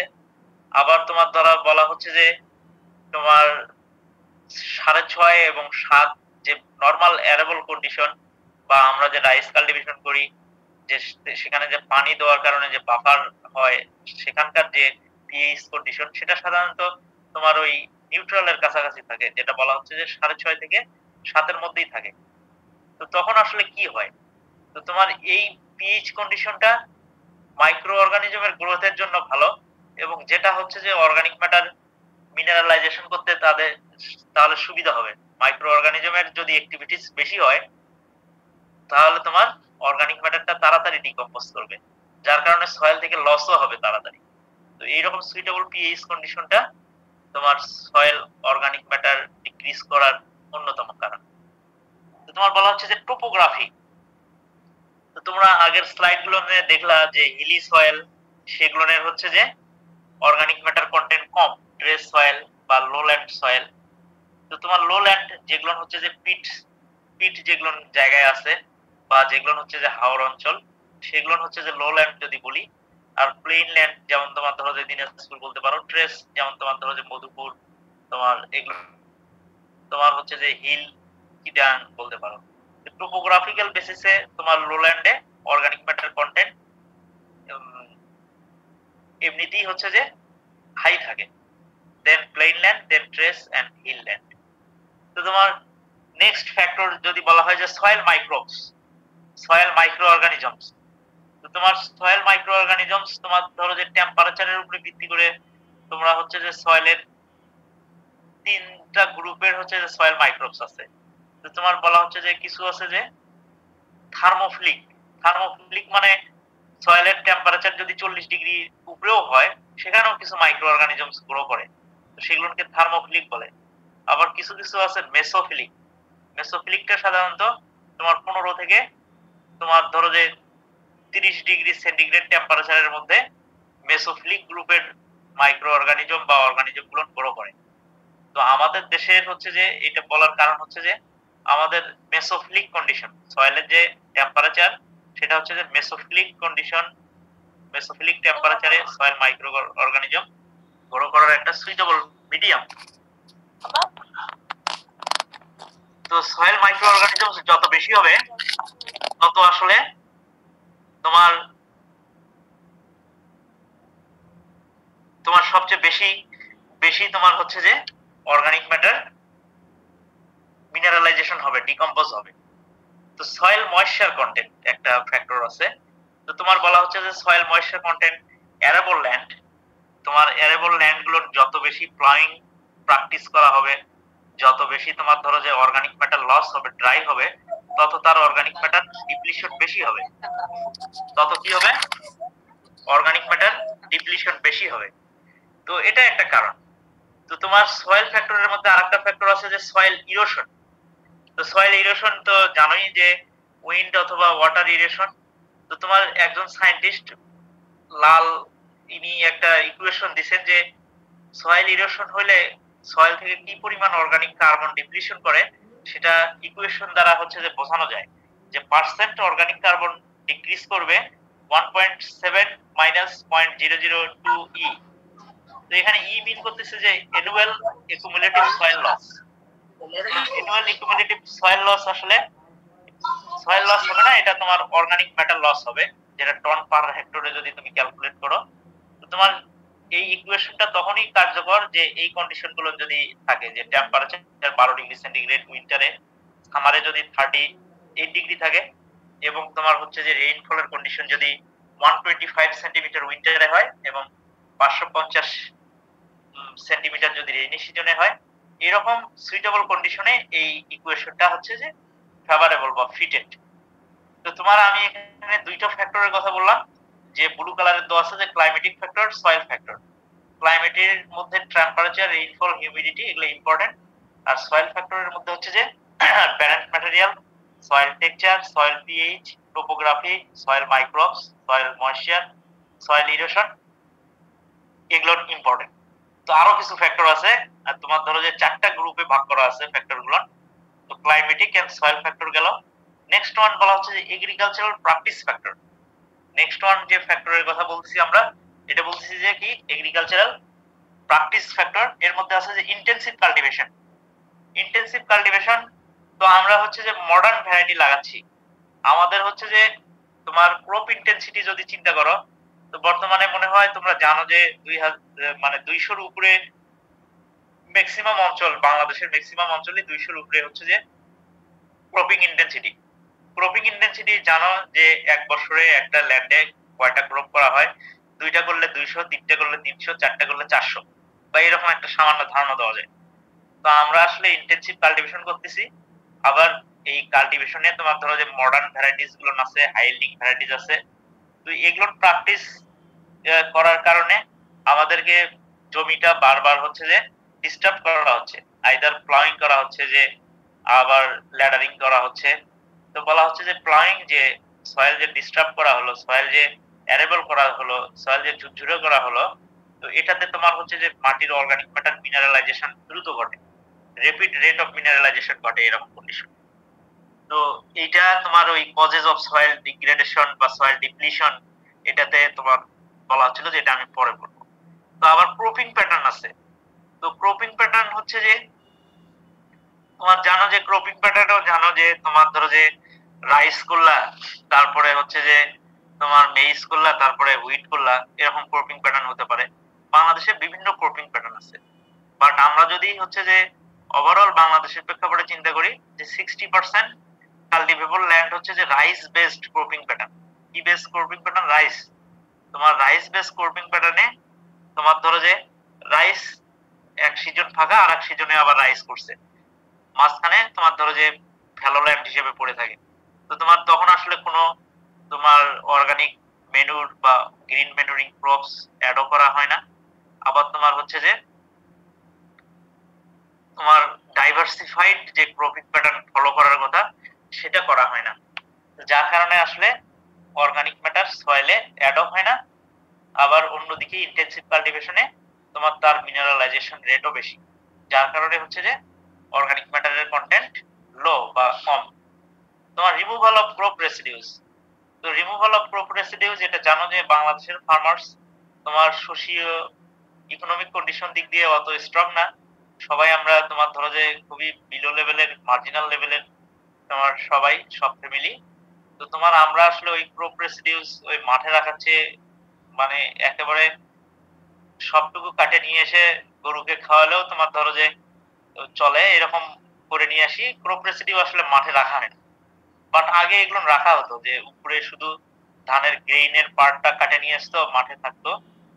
তো এগুলো আসলে যে আমরা রিমুভ করতেছি, যে আমাদের ইমব্যালেন্স যে প্র্যাকটিস, আমাদের যে ইগনোরেন্স, তো যার কারণে আসলে অর্গানিক ম্যাটার সয়েলে অ্যাড হওয়ার সুযোগ পাচ্ছে না।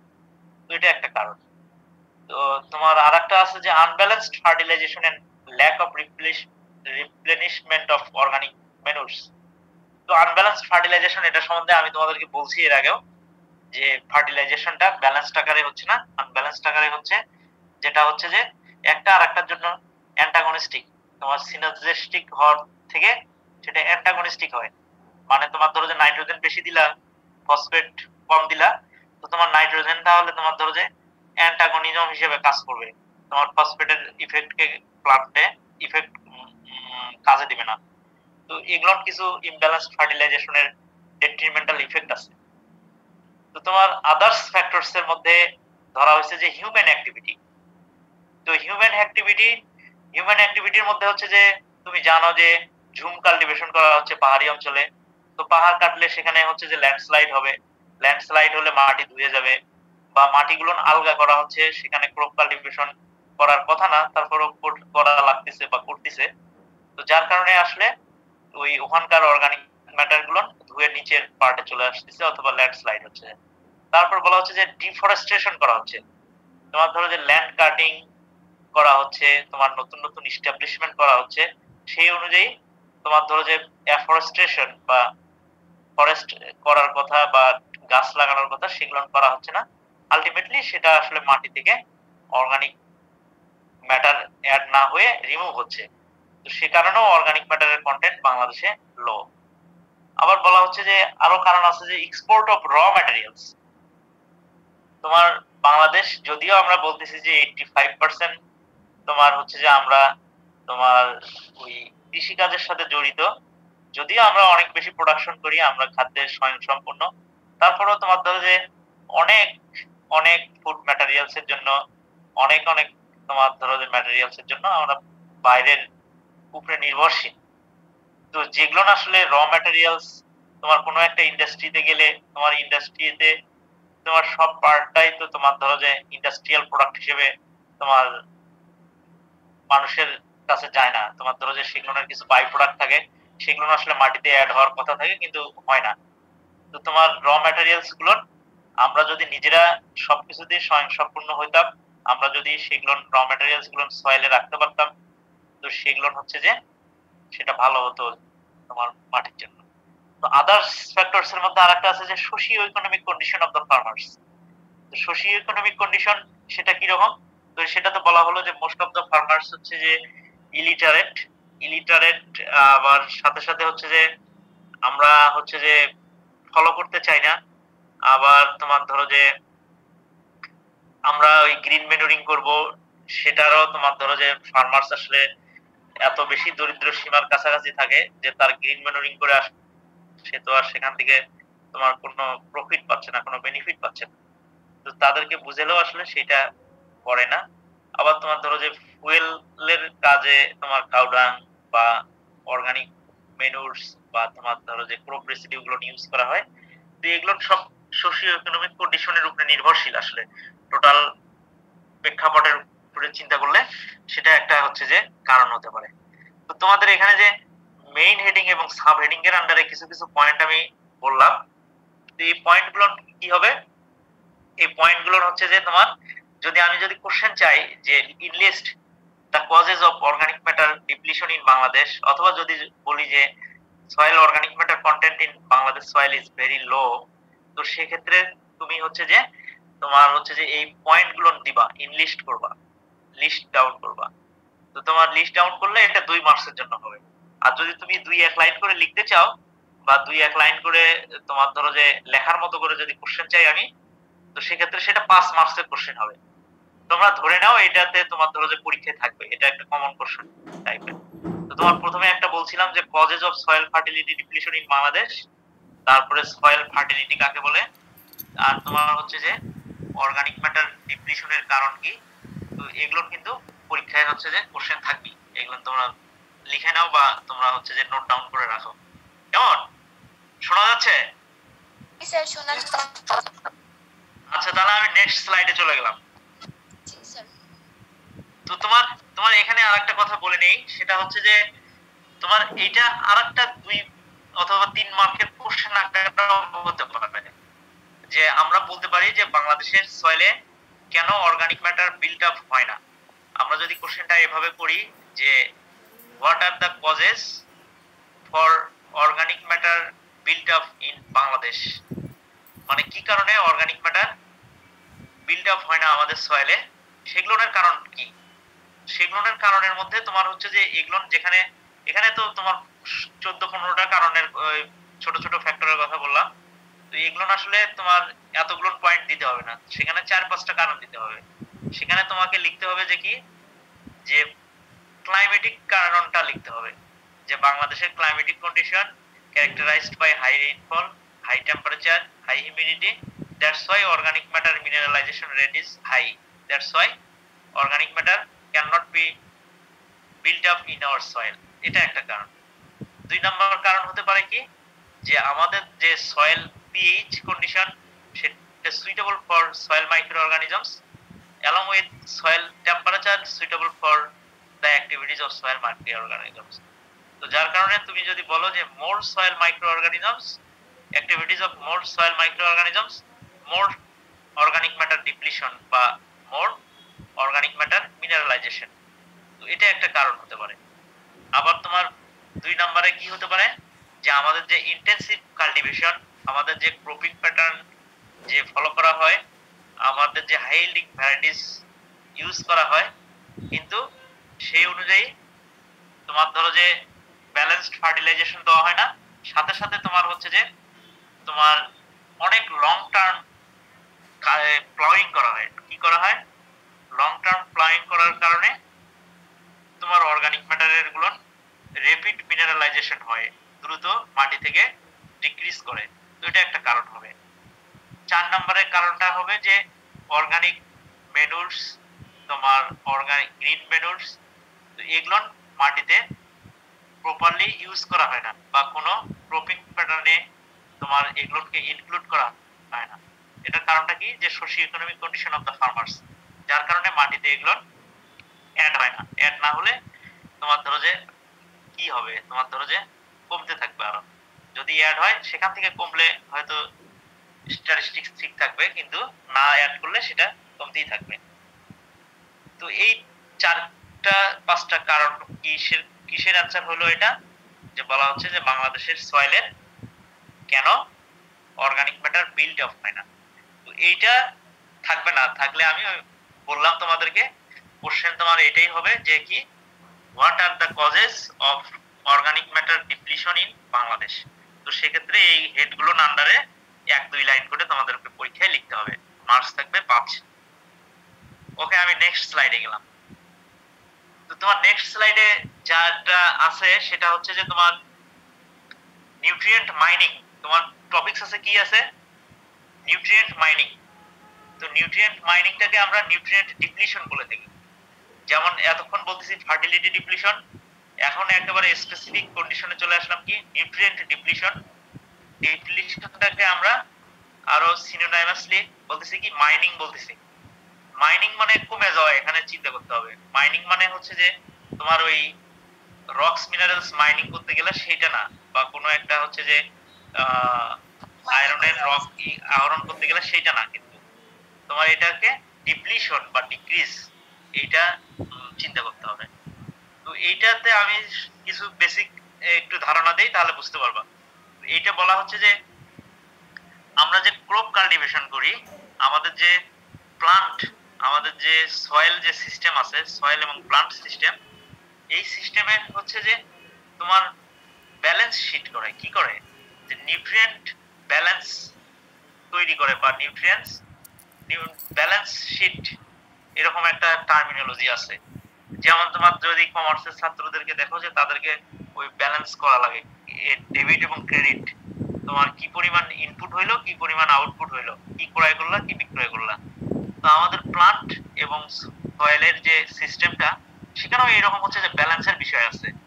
তো আমরা যদি এই যে ব্যালেন্সের কথা চিন্তা করি এবং সেখানে ইনপুট গুলো চিন্তা করি, তো সেখানে তোমার ধরো যে কি কি ইনপুট হতে পারে, নিউট্রিয়েন্টের ইনপুট কি কি ভাবে হতে পারে।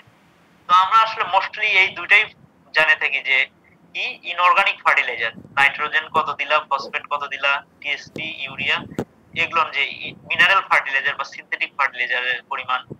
তারপরে আরেকটা আমরা তোমার ধরো যে যেটা আমাদের ভিজুয়াল চিন্তার মধ্যে থাকে, সেটা হচ্ছে অর্গানিক ম্যানুরস। যে অর্গানিক ম্যানুরস এর মধ্যে হচ্ছে কোয়ান্টিটেটিভ পার্সেন্টেজে নাইট্রোজেন, ফসফরাস, পটাশিয়াম থাকে। তো তোমার আদার্স কিছু ইনপুট আছে যেগুলো আসলে আমরা চোখে দেখতেছি না, যেগুলো আমরা ধরে নিচ্ছি বা ধরে নেই যে এগুলোর থেকেও কিছু নিউট্রিয়েন্ট সয়েল প্লান্ট সিস্টেমে অ্যাড হয়। যেমন অ্যাটমসফেরিক ডিফিউশন, তোমার সয়েলে তোমার বিভিন্ন ধরনের তোমার ধরো যে গ্যাসিয়াস ফর্ম আছে, বিভিন্ন ডাস্টি ম্যাটেরিয়ালস আছে, যেগুলো হচ্ছে যে রেইনফলের সময় তোমার ধরো যে সেগুলো ডিপোজিশন হয় কোথায়, সয়েলে ডিপোজিশন হয়। তো সেখান থেকেও কিছু নিউট্রিয়েন্ট আসে। যেমন তোমরা অ্যাসিড রেইনের কথা শুনছো, তো অ্যাসিডের মধ্যে তোমার নাইট্রাসের মানে গ্যাস গুলো থাকে, নাইট্রোজেনের গ্যাস থাকে, মানে নাইট্রোজেন নিচে নামে আসলো, মানে নাইট্রোজেন তো একটা নিউট্রিয়েন্ট হিসেবে চলে আসলো, কিন্তু সেটা হচ্ছে যে অ্যাসিডিক কন্ডিশন বিধায় অ্যাসিড রেইন বলা হয়। তো আমি সিম্পলি একটা মানে এমনি ধারণা দিলাম তোমাদেরকে, যে অ্যাটমসফেরিক ডিপোজিশন থেকে আসতে পারে, আবার বায়োলজিক্যাল নাইট্রোজেন থেকে আসতে পারে। বায়োলজিক্যাল নাইট্রোজেন ফিক্সেশন বিএনএফ, তো তোমার বলা হচ্ছে যে বিএনএফ টা তোমরা তো পড়ছোই। তো তোমার এগুলোর বিভিন্ন ক্রপস, লিগুমিনাস ক্রপস, যেগুলো নোডুলাস, যেগুলো নোডুল ফর্ম করে, তারা নাইট্রোজেন ফিক্স করে থাকে।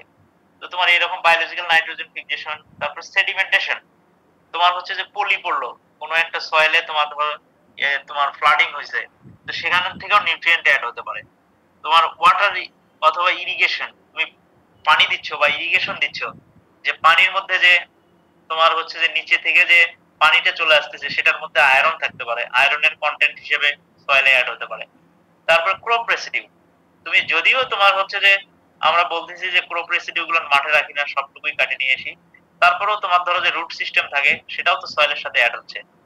তো সেগুলো হচ্ছে যে ইনপুট। কিন্তু আমরা ভিজুয়ালি দুইটা জিনিসই মনে করে থাকি, যে ইনঅর্গানিক ফার্টিলাইজার, অর্গানিক ফার্টিলাইজার। তো তোমার আউটপুট হিসেবে আসলে কি কি আসে? তুমি এখন 1 হেক্টর সয়েল কাল্টিভেট করতে তুমি জানো যে 400 কেজি নাইট্রোজেন, 100 কেজি টিএসপি, তোমার 100 কেজি এমপি, বিভিন্ন রেটের ফার্টিলাইজার দেওয়া, একটা কোয়ান্টিটেটিভ ডাটা তোমার জানা আছে। তোমার আউটপুটও তোমার কিন্তু ওইরকম, তোমার ধরো যে হারভেস্টেড ক্রপ পাও, যে তোমার হারভেস্টেড 5 টন পাও, 6 টন বা 7 টন, বিভিন্ন ধরনের ইল্ড পারপাস আছে। তোমার আবার পেস্ট অথবা ডিজিজ ড্যামেজ হতে পারে, তোমার ধরো যে সবটুকুই যে ভালো ফলন পাবা তা না, তার মধ্যে ইনফেস্টেশন হয়েছে, চিটা হয়েছে, বিভিন্ন তোমার গ্যাসিয়াস লস। তোমার নাইট্রোজেনের ফার্টিলাইজার দিলা, তোমার অ্যামোনিয়া গ্যাস হিসাবে সেটা হচ্ছে অ্যাটমসফিয়ারে চলে গেল, সেটাও একটা লস। তোমার ওয়াটার বা সয়েল ইরোশন, এটার লস। তোমার লিচিং, রান অফ, এগুলো প্রসেসে তোমার আউটপুট মানে লস হয়ে যাচ্ছে। বায়োলজিক্যাল রিসোর্স প্লান্ডার, তোমার ধরো যে এগুলো হচ্ছে যে লসের আন্ডারে বা আউটপুটের আন্ডারে, যে ইনপুট কি কি দিচ্ছ, আউটপুট কি কি দিচ্ছ। তো এখানেও আমরা ভিজুয়ালি শুধু চিন্তা করি, আমরা যেটা মাথায় কাজ করে স্টেট ক্রপ, যে আমরা কতটুকু খড় পাইলাম, কতটুকু শস্য পাইলাম, গ্রেইন পাইলাম, সেটা কত টন হইল। তো তুমি আসলে কত টন ফার্টিলাইজার দিলা আর কত টন ইল্ড পাইলা, তো এইটা আসলে তোমার সমান সমান হওয়া উচিত। তুমি তোমার ধরো যে 100 কেজি নাইট্রোজেন দিছো, এখন তোমার এখানে হচ্ছে যে 1 টন হচ্ছে যে ক্রপ পাইছো, সেই ধরো যে ধান পাইছো, সেই ধানের মধ্যেও কিন্তু নাইট্রোজেন আছে, তাই না? প্রোটিন ফর্মে আছে, এমিনো অ্যাসিড ফর্মে আছে, তো সেটাই মানে নাইট্রোজেনের একটা কম্পাউন্ড। তো তোমার ওখান থেকে নিউট্রিয়েন্ট আপটেক যদি ক্যালকুলেশন করো, নাইট্রোজেন কন্টেন্ট থেকে নিউট্রিয়েন্ট আপটেক বের করা যায়। যে তুমি 100 কেজি ইউরিয়া দিছো, তুমি এখানে হারভেস্টেড ক্রপে নাইট্রোজেন আপটেক পাইছো হচ্ছে যে 90 কেজি। মানে কি হলো যে ইনপুট যতটুকু দিছো আউটপুট তার চেয়ে কম হয়েছে। অথবা কি হতে পারে যে আউটপুট হচ্ছে যে 120 কেজি নাইট্রোজেন আপটেক করছে, তুমি আসলে দিছো হচ্ছে যে 100 কেজি। তো তোমার এগুলো হচ্ছে যে ব্যালেন্স শিট তৈরি করা যায় বা ব্যালেন্স শিট করে এই সয়েল সায়েন্টিস্টরা। তো তোমার এইগুলো প্রসেস গুলো তোমরা জানলা যে কি কি ইনপুট আউটপুট। তো তোমার পরের স্লাইডে আসলে ক্লিয়ার করা আছে যে নিউট্রিয়েন্ট মাইনিং আমরা আসলে কোনটাকে বলবো। তোমার যদি ইনপুট এবং আউটপুট যদি সমান হয়, তোমার যেটুকু তুমি নিউট্রিয়েন্ট মাটিতে অ্যাড করতেছো এবং কি পরিমাণ প্রোডাকশন পাচ্ছ, কত টন ইল্ড পাচ্ছ, সেটা থেকে যদি আপটেক ক্যালকুলেট করো, সেই দুইটা যদি সমান হয়, সেটাই হচ্ছে যে সাস্টেইনেবল সিস্টেম। আমরা বলি না যে সাস্টেইনেবল কাল্টিভেশন করতে হবে।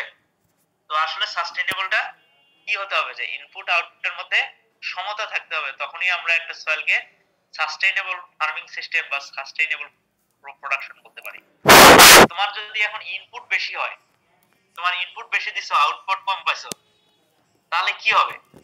আউটপুট কম পাইছো মানে যতটুকু সার দিছো, যতটুকু নিউট্রিয়েন্ট অ্যাড করছো, সব ক্রপের ভ্যারাইটি অনুযায়ী বা তোমার ক্লাইমেটিক কন্ডিশন অনুযায়ী প্লান্টে যায়নি বা তোমার আউটপুট প্রোডাকশন অত পাওনি। তাহলে বাকিটা কোথায় থাকা যাচ্ছে? হয় সয়েলে থাকবে। তো তোমার ধরো যে সয়েলে থাকা সেটা ভালো, আবার যদি ইনপুট অনেক বেশি হয় সেটা আবার মাটির জন্য তোমার ধরো যে টক্সিক হয়ে যায়, মাটির জন্য টক্সিসিটি ফর্ম হয়, সেটা আবার তোমার ধরো যে ধুয়ে চলে যেতে পারে ওয়াটার সিস্টেমে, তখন আবার একটা ক্লাইমেটিক এনভায়রনমেন্টাল হ্যাজার্ডাস কন্ডিশনে চলে যাবে, ওয়াটার পলিউশন তৈরি করবে। তো তোমার ইনপুট যদি বেশি হয়, আউটপুট যদি কম হয়, সেই সিস্টেমটাকে বলবো প্লান্ট নিউট্রিয়েন্ট বিল্ড আপ বা ইনক্রিজ হইল। তো তোমার হচ্ছে যে সিমিলারলি যদি তোমার আউটপুট বেশি হয়, ইনপুট যত দিছো আউটপুট তার চেয়ে বেশি হচ্ছে, তো সেই সিস্টেমটাকে আমরা বলবো নিউট্রিয়েন্ট ডিপ্লিশন বা সেই সিস্টেমটাকে আমরা বলবো নিউট্রিয়েন্ট মাইনিং। সেই সিস্টেমকে আমরা কি বলবো যে নিউট্রিয়েন্ট ডিপ্লিশন বা নিউট্রিয়েন্ট মাইনিং। তো তোমার হচ্ছে যে এইটা তোমার সবসময় মনে রাখা দরকার। তুমি যদি এগ্রিকালচারের মানুষ মানে জব ফিল্ডে চলে যাও, যে ইনপুট আউটপুট সিস্টেম সমান হওয়াটা মানে হচ্ছে যে সাস্টেইনেবল সিস্টেম। আর ইনপুট যখন কম হবে, আউটপুট যখন বেশি হবে, সেটা হচ্ছে নিউট্রিয়েন্ট মাইনিং বা নিউট্রিয়েন্ট ডিপ্লিশন। তো এখন তোমাদেরকে আউটপুট আর ইনপুট যেগুলোর কথা তোমার বলা হইলো, এর মধ্যে আমি আরেকবার ওই স্লাইডটাতে চলে যাই। এর মধ্যে দেখো যে আউটপুটের মধ্যে তোমার হচ্ছে যে সয়েল ইরোশন বা ওয়াটার ইরোশন। তো এইটা তোমার হচ্ছে আনম্যানেজড প্র্যাকটিস, বা তুমি যদি ফার্মিং সিস্টেম এমন হয় যে ইনঅ্যাপ্রোপ্রিয়েট ভাবে করছো, তো সেক্ষেত্রে সয়েল ইরোশন হবে। আবার তোমার গ্যাসিয়াস লস, এটাতে তোমার হাত নাই, এটা হচ্ছে যে তোমার হচ্ছে ন্যাচারাল ফিনোমেনা। তোমার ধরো যে ইউরিয়া মাটিতে দিলে, তাহলে তোমার হচ্ছে যে গ্রানুলার ফর্মে দিলে সেটা অ্যামোনিয়া ফর্মে বাতাসে উড়ে যাবে বা ডিনাইট্রিফিকেশন হবে। বাট তুমি যদি ইউরিয়া সুপার গ্রানুল দাও বা তোমার যদি ইফিসিয়েন্সি বাড়াতে চাও, তোমার সেক্ষেত্রে তোমার ইউরিয়া সুপার গ্রানুল ইউজ করো, সেক্ষেত্রে গ্যাসিয়াস লস হবে না। তো তোমার তারপরেও আমরা বলতেছি যে গ্যাসিয়াস লস বা ওয়াটার ইরিশন বা লিচিং লস, তো এই পেস্ট বা ডিজিজ ইনফেস্টেশন এটা তুমি কমাতে পারবা, এটা ম্যানেজেবল। বাদ বাকিগুলো তোমার হচ্ছে যে এগুলো ন্যাচারাল ফেনোমেনা, মানে ন্যাচারাল কজের যেগুলো নিউট্রিয়েন্ট লস হচ্ছে সেগুলো বাদ দিয়ে আমরা নিউট্রিয়েন্ট মাইনিং চিন্তা করব। যে ন্যাচারাল ফেনোমেনন গুলো, যে ওয়াটার ইরোশন বা গ্যাসিয়াস লস বা লিচিং লস, এগুলো বাদ দিয়ে যে আমাদের ইনপুট আউটপুট সিস্টেমের যে কম বেশি বা তারতম্য ফ্লাকচুয়েশন হচ্ছে, সেটা নিউট্রিয়েন্ট মাইনিং ইনক্লুড করে। কেমন? তাহলে আমাদের আসলে নিউট্রিয়েন্ট মাইনিং এর যে ইনপুট আউটপুট সিস্টেমে যে প্রসেসগুলো হিউম্যান ইনডিউসড মানে মানুষ্য সৃষ্টি কারণ সেগুলো আসলে নিউট্রিয়েন্ট মাইনিং এর আন্ডারে ধরা হবে, বাট যেগুলো হচ্ছে যে ন্যাচারাল ফেনোমেনা বা ন্যাচারালি যেগুলো ঘটে থাকে সেগুলো নিউট্রিয়েন্ট মাইনিং এর আন্ডারে আমরা নেব না। তো আসলে আমরা হিউম্যান ইনডিউসড বা ম্যান মেড ফ্যাক্টরস গুলো নিয়ে আসলে আলোচনার বিষয়। তো তোমার এই বিষয়গুলো আরো ক্লিয়ার হবে। তো আমরা বলতেছি বা সায়েন্টিস্টরা এখন বলতেছে যে আসলে আমাদের দেশের সয়েলের তোমার এই নিউট্রিয়েন্ট বাজেট বা নিউট্রিয়েন্ট ব্যালেন্স শিট তোমার বিভিন্ন নিউট্রিয়েন্টের ক্ষেত্রে বিভিন্ন রকম। তো তোমার এখানে একটা হেডিং এ দেওয়া আছে যে overall nutrient balance in Bangladesh, এটা 2004 সালে জহিরুদ্দিন স্যারের করা। তো তোমার তারা বলছে যে নাইট্রোজেন ব্যালেন্স নেগেটিভ, নাইট্রোজেন ব্যালেন্সটা নেগেটিভ, মানে তুমি যত কেজি নাইট্রোজেন দাও আর যত কেজি প্লান্ট আপটেক করে তো সেটা আসলে আপটেকের পরিমাণ বেশি তোমার, যার কারণে মাটিতে একবারে যেগুলো ইনহেরেন্ট যে অর্গানিক ম্যাটার বা যে মানে কমে যাচ্ছে আরো কমে যায়, ডিপ্লিট হয়। তো সেটা আসলে সাধারণত বলা হচ্ছে -10 কেজি থেকে -100 কেজি, এটা নাইট্রোজেনের ক্ষেত্রে। নাইট্রোজেনের ব্যালেন্সটা অলওয়েজ নেগেটিভ বাংলাদেশের প্রেজেন্ট সিচুয়েশনে। যে অবশ্যই এটা ডিপেন্ড করবে যে তুমি কি ধরনের ক্রপ করছো, কোন ভ্যারাইটি করছো, কোন জমিতে করছো, সেগুলোর কিছু থাকে। তো তোমার রেঞ্জটা হচ্ছে যে কত, -10 থেকে -100 কেজি নাইট্রোজেন পার হেক্টর পার ইয়ার, মানে প্রতি বছর প্রতি হেক্টর জমিতে নাইট্রোজেনের এই ইমব্যালেন্স নেগেটিভ ইমব্যালেন্সটা আমরা লক্ষ্য করি। অন্যদিকে যদি ফসফরাসের ব্যালেন্সের কথা দেখো, যে ফসফরাসটা আসলে হচ্ছে যে এখনো জিরোতে আছে। কারণটা কি, যে ফসফরাস যতটুকু ইউজ করা যায় সবটুকু প্লান্ট আপটেক করে না, যতটুকু ইউজ করো তার 15% তোমার ইফিসিয়েন্ট হয়। মানে তুমি যদি 100 কেজি তোমার ফসফেটিক ফার্টিলাইজার দাও, 15 কেজি প্লান্ট তোমার ধরো যে ইফিসিয়েন্টলি আপটেক করবে, বাকিগুলো সয়েলে থেকে যায়। কারণটা কি, অ্যাসিডিক ফর্ম হয় বা অন্য কোনো ফার্টিলাইজারের সাথে তোমার ধরো যে সেটা কমপ্লেক্স ফর্ম করে। তোমরা ফসফরাসের ডাইনামিক্স সাধারণত পড়ছো যে অ্যালুমিনিয়াম বা আয়রন থাকলে তারা এই যে ফসফেটের যে বা বাইফসফেট যেগুলো অ্যানায়ন আছে সেগুলোকে কমপ্লেক্স ফর্ম করে সেগুলো ফসফেট আনঅ্যাভেলেবল ফর্মে চলে যায়। মানে সেগুলো মাটিতে থাকে ঠিকই কিন্তু প্লান্টের জন্য অ্যাভেলেবল হয় না। আবার পরবর্তীতে সিজনে লাইমিং করছো বা মাটির কন্ডিশন হয়েছে তখন আবার ফসফরাসটা অ্যাভেলেবল হয়। তো সেটা বলা হচ্ছে যে ফসফরাসের ব্যালেন্স এখনো জিরো আছে, এটা নেগেটিভ হয়নি। বাট বলা হচ্ছে যে পটাশিয়ামের ব্যালেন্স হাইলি নেগেটিভ। পটাশিয়ামের যে নিউট্রিয়েন্ট বাজেট করে যদি সেটা বলা হচ্ছে যে এটা হাইলি নেগেটিভ, যেটা বলা হচ্ছে পরিমাণটা কত, -100 থেকে -225 কেজি নাইট্রোজেন পার হেক্টর পার ইয়ার, মানে -100 থেকে -225 কেজি সরি এটা নাইট্রোজেন হবে না, এটা পটাশিয়াম হবে পার হেক্টর পার ইয়ার। মানে প্রতি বছর পার হেক্টর জমিতে যে ডেফিসিট থাকে -100 কেজি থেকে -225 কেজি পটাশিয়াম কন্টেন্ট। তো নাইট্রোজেন এবং potassium balance always negative, but potassium highly negative. তো তুমি যদি আরো একটু কিছু লিটারেচারের ধারণা নিতে চাও, তো তোমার আমাদের দেশের ফার্মার্সরা আসলে কি পরিমাণ তোমার ধরো যে নিউট্রিয়েন্ট অ্যাপ্লাই করে সয়েলে, সেটা বলা হচ্ছে যে 1994 অনেক আগের যদিও। তো তোমার বলা হচ্ছে যে বাংলাদেশের ফার্মার্সরা 102 কেজি নিউট্রিয়েন্ট পার হেক্টর সয়েলে অ্যাপ্লাই করে। কত কেজি অ্যাপ্লাই করে, যে 102 কেজি নিউট্রিয়েন্ট পার হেক্টর। তো সেটার পরিমাণটা নাইট্রোজেন 70 কেজি বা phosphorus 24, potassium 6, sulphur zinc 2 KG. তো তোমার হচ্ছে যে এই পরিমাণটা ইউজ করে 102 কেজি নিউট্রিয়েন্ট পার হেক্টর হিসেবে। বাট যেই ক্রপে এটা অ্যাপ্লাই করছে সেই ক্রপটা আবার আপটেক করে 200 কেজি নিউট্রিয়েন্ট পার হেক্টর। মানে দিছো তুমি 102 কেজি, প্লান্ট আপটেক করছে 200 কেজি নিউট্রিয়েন্ট পার হেক্টর, মানে এটা বোঝাই যাচ্ছে যে এটা নেগেটিভ ব্যালেন্স হচ্ছে। তো তোমার 2002 সালেরও এরকম একটা লিটারেচার বলতেছে যে আস্তে আস্তে তো আমাদের ফার্টিলাইজার কন্টেন্ট বেশি ইউজ করা লাগতেছে, এটা তো জানোই যে 172 কেজি নিউট্রিয়েন্ট পার হেক্টর ইউজ করছে। তো সেটার তোমার পরিমাণটা এরকম 132 কেজি নাইট্রোজেন, 17 কেজি ফসফরাস, তোমার হচ্ছে যে 7 কেজি পটাশিয়াম, 4 কেজি সালফার। তো এটা 172 কেজি ইউজ করে তোমার নিউট্রিয়েন্ট আপটেক করছে, তো তোমার তাহলে সেটাও নেগেটিভ ইমব্যালেন্স। তো তোমার এই নেগেটিভ হচ্ছে সাধারণত মেইনলি দুইটা নিউট্রিয়েন্টের, সেটা হচ্ছে নাইট্রোজেন একটা আর একটা পটাশিয়ামের। ফসফরাস এখনো তোমার জিরো, মানে ব্যালেন্সটা এখনো ঠিক আছে আর কি। তো তোমার এই হেডিং এর এই নিউট্রিয়েন্ট মাইনিং তোমরা কি শুনতে পারতেছো? আচ্ছা স্যার। আচ্ছা, তো তোমার এই যে নিউট্রিয়েন্ট মাইনিং যে টপিকসটা বললাম, তো তোমার এইটা তোমার হচ্ছে যে শর্ট নোট হিসেবে থাকতে পারে 4 মার্কসের, কেমন? তো আমি তোমাদেরকে এখানে হচ্ছে যে একটা কনসেপ্ট বা ধারণা দেওয়ার চেষ্টা করলাম। ইউজুয়ালি তোমাদের এইগুলো হচ্ছে যে লিটারেলি যে ভাষাগত সেন্টেন্স আকারে লিখতে হবে। তো আমি যে লেকচার শিটটা দেব বা তোমার ক্লাস নোট প্রোভাইড করব, তো সেটার মধ্যে ওই ডেফিনেশন আকারে বা যে জিনিসগুলো একটু তোমাদেরকে বলার চেষ্টা করলাম, ওই জিনিসগুলো নিয়ে আছে, তোমরা আর কি একটু ধারণা নিলা, পড়লে আরো ক্লিয়ার হবে, কেমন? শোনা যায়? জি স্যার। জি স্যার। আচ্ছা, তাহলে তোমরা মনে রাখো যে এইটা তোমার হচ্ছে যে একটা শর্ট নোট হিসেবে তোমাদের এটা কোশ্চেন থাকতে পারে, কেমন? তাহলে আমি নেক্সট স্লাইডে চলে যাচ্ছি।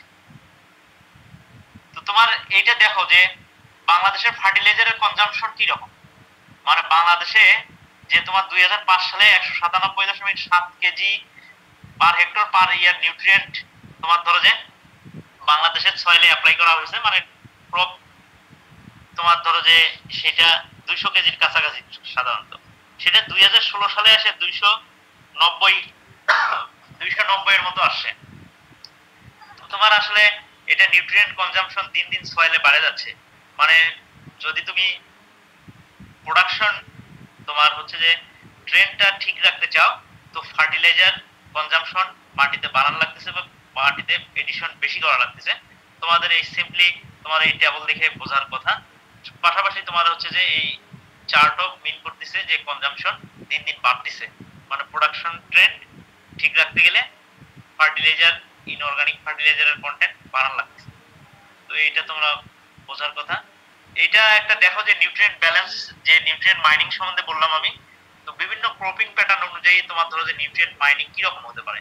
যেমন তোমার ধরো যে 1 নাম্বার পার্টটা দেখো, যে 1 নম্বরে হচ্ছে যে এখানে এই যে সবুজ কালারটা হচ্ছে নাইট্রোজেন, তোমার পটাশিয়ামটা হচ্ছে যে এই যে কি কালার, এইটা ব্লু কালারের মতো, আর এইটা হচ্ছে যে গোলাপি হচ্ছে যে তোমার হচ্ছে যে ফসফরাস। তো তোমার 1 নম্বরে হচ্ছে যে ক্রপিং প্যাটার্ন ছিল হচ্ছে যে বোরো, ফেলো এবং টিয়ামন। তো এরকম ক্রপিং প্যাটার্নে নাইট্রোজেন এবং পটাশিয়াম হচ্ছে যে নেগেটিভ কন্ডিশনে। তোমার দেখো যে এই যে জিরোর পরে এই বারগুলো হচ্ছে যে নেগেটিভ, উপরের দিকে পজিটিভ। পজিটিভ শুধু ফসফরাসের ক্ষেত্রে, নাইট্রোজেন এবং পটাশিয়ামের ক্ষেত্রে নেগেটিভ। সিমিলারলি তুমি যদি আদার্স ক্রপিং প্যাটার্নগুলোর কথা দেখো, যে তোমার হচ্ছে যে বোরো টিয়ামন বা বোরো গ্রিন ম্যানু টিয়ামন, তো তোমার হচ্ছে যে সেক্ষেত্রে তোমার অলমোস্ট নাইট্রোজেন এবং পটাশিয়াম নেগেটিভ ব্যালেন্সে আছে। আদারওয়াইজ ফসফরাসটা কিছুটা হচ্ছে যে জিরো বা কিছুটা বেশি কন্ডিশনে আছে, তো আমরা জিরোই চিন্তা করবো আর কি। তো তোমরা এটা একটা ধারণা পেলা যে ক্রপিং প্যাটার্ন অনুযায়ী কিরকম নিউট্রিয়েন্টের ব্যালেন্স লক্ষ্য করা যায়। তো নেক্সট এই স্লাইডটাতে দেখো যে তোমার হচ্ছে যে 2003 পর্যন্ত এটা দেওয়া আছে। আমি এইটা তোমার ধরো যে 2018 পর্যন্ত আছে, তোমরা যদি 18 সালের বইটা দেখো, কিন্তু ওটা ছবি ভালো না, তো আমি এই যেটা ভালো বই সেটার থেকে এই কাট করে দিছি। তো তোমার ধরো যে টোটাল আউটপুট লাল দাগগুলো, মানে লাল বারগুলো আর সবুজ দাগগুলো হচ্ছে টোটাল ইনপুট। তো তুমি এটা দেখতেই পাচ্ছিস যে ইয়ারলি যদি যতই ডে বাই ডে দিন যাচ্ছে, তো তোমার হচ্ছে যে নিউট্রিয়েন্ট ইনপুট বাড়ান লাগতেছে। দেখো যে ট্রেন্ডটা কিরকম, যে সবুজ দাগগুলো বাড়ান লাগতেছে, মানে হচ্ছে যে যত দিন যাচ্ছে নিউট্রিয়েন্ট এডিশন তত বেশি করা লাগতেছে। আবার আউটপুট দেখো যে টোটাল আউটপুটও বাড়তেছে। Output always higher than the input. That means যে নিউট্রিয়েন্টের নেগেটিভ বা নিউট্রিয়েন্ট মাইনিং হয়েছে, নিউট্রিয়েন্ট ইমব্যালেন্স হয়েছে, আউটপুট আমরা বেশি নিউট্রিয়েন্ট নিয়ে গেছে। তো এটা হচ্ছে যে এটা একটা বাংলাদেশের কন্ডিশনের ওভারঅল সিচুয়েশন দেখানো গেল। আর এটা এইজেড বেস যদি চিন্তা করো, যে কিছু কিছু এইজেড এর তোমার ধরো যে যেমন আমাদের এইজেড এর কথা যদি চিন্তা করো, যে ওল্ড হিমালয়ান পিনকন প্লেন বা এইজেড 1, তো সেখানেও দেখো যে নাইট্রোজেন এবং পটাশিয়াম নেগেটিভ, ফসফরাসটা অল্প কিছু 10% অথবা 15% হচ্ছে যে 15 কেজি পার হেক্টর পার ইয়ার, এটা হচ্ছে যে পজিটিভ ব্যালেন্সে আছে হচ্ছে যে ফসফরাসটা।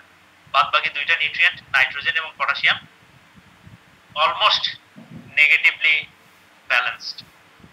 তো তোমার হচ্ছে যে এটা তোমরা একটা ধারণা পেলে গ্রাফগুলো দেখে। তো আমি নেক্সট স্লাইডে যাচ্ছি। তো তোমার এই যে এইটা একটা টপিকস, তোমার এই টপিকসটার নাম হচ্ছে যে কি ইন্টিগ্রেটেড নিউট্রিয়েন্ট ম্যানেজমেন্ট। এটার নাম কি বলতেছি? ইন্টিগ্রেটেড নিউট্রিয়েন্ট ম্যানেজমেন্ট, বা এটা হচ্ছে যে আইপিএনএস বলা হয়, ইন্টিগ্রেটেড প্লান্ট নিউট্রিয়েন্ট সিস্টেম বা প্লান্ট নিউট্রিয়েন্ট সাপ্লাই। তো তোমরা ওই এন্টোমোলজিতেও মনে হয় এর আগে পড়ছো আইপিএম, ইন্টিগ্রেটেড পেস্ট ম্যানেজমেন্ট। তো আমরা সয়েলের ক্ষেত্রেও আমরা এরকম একটা হচ্ছে যে ব্রড তোমার স্ট্র্যাটেজি ছিল যে ইন্টিগ্রেটেড নিউট্রিয়েন্ট ম্যানেজমেন্ট বা আইপিএনএস সিস্টেম। তো তোমার এইটা হচ্ছে যে শর্ট নোট হিসেবে পরীক্ষায় থাকবে আর কি। তো এইটা তোমার ধরো যে ডেফিনেটিভ কিছু তোমার ব্যাপার আছে।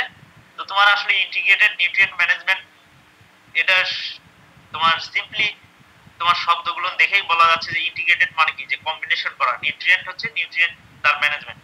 তো আমরা আসলে এখানে অর্গানিক এবং ইনঅর্গানিক দুইটা সোর্সের নিউট্রিয়েন্টের কথা চিন্তা করব, যেটাতে আমরা কি করব যে তোমার সাস্টেইনেবল প্রোডাকশনের জন্য অপটিমাম নিউট্রিয়েন্ট সাপ্লাই করবে, সেই রকম একটা হচ্ছে যে ম্যানেজমেন্ট কন্ডিশনের নাম বলতেছি যে ইন্টিগ্রেটেড নিউট্রিয়েন্ট ম্যানেজমেন্ট।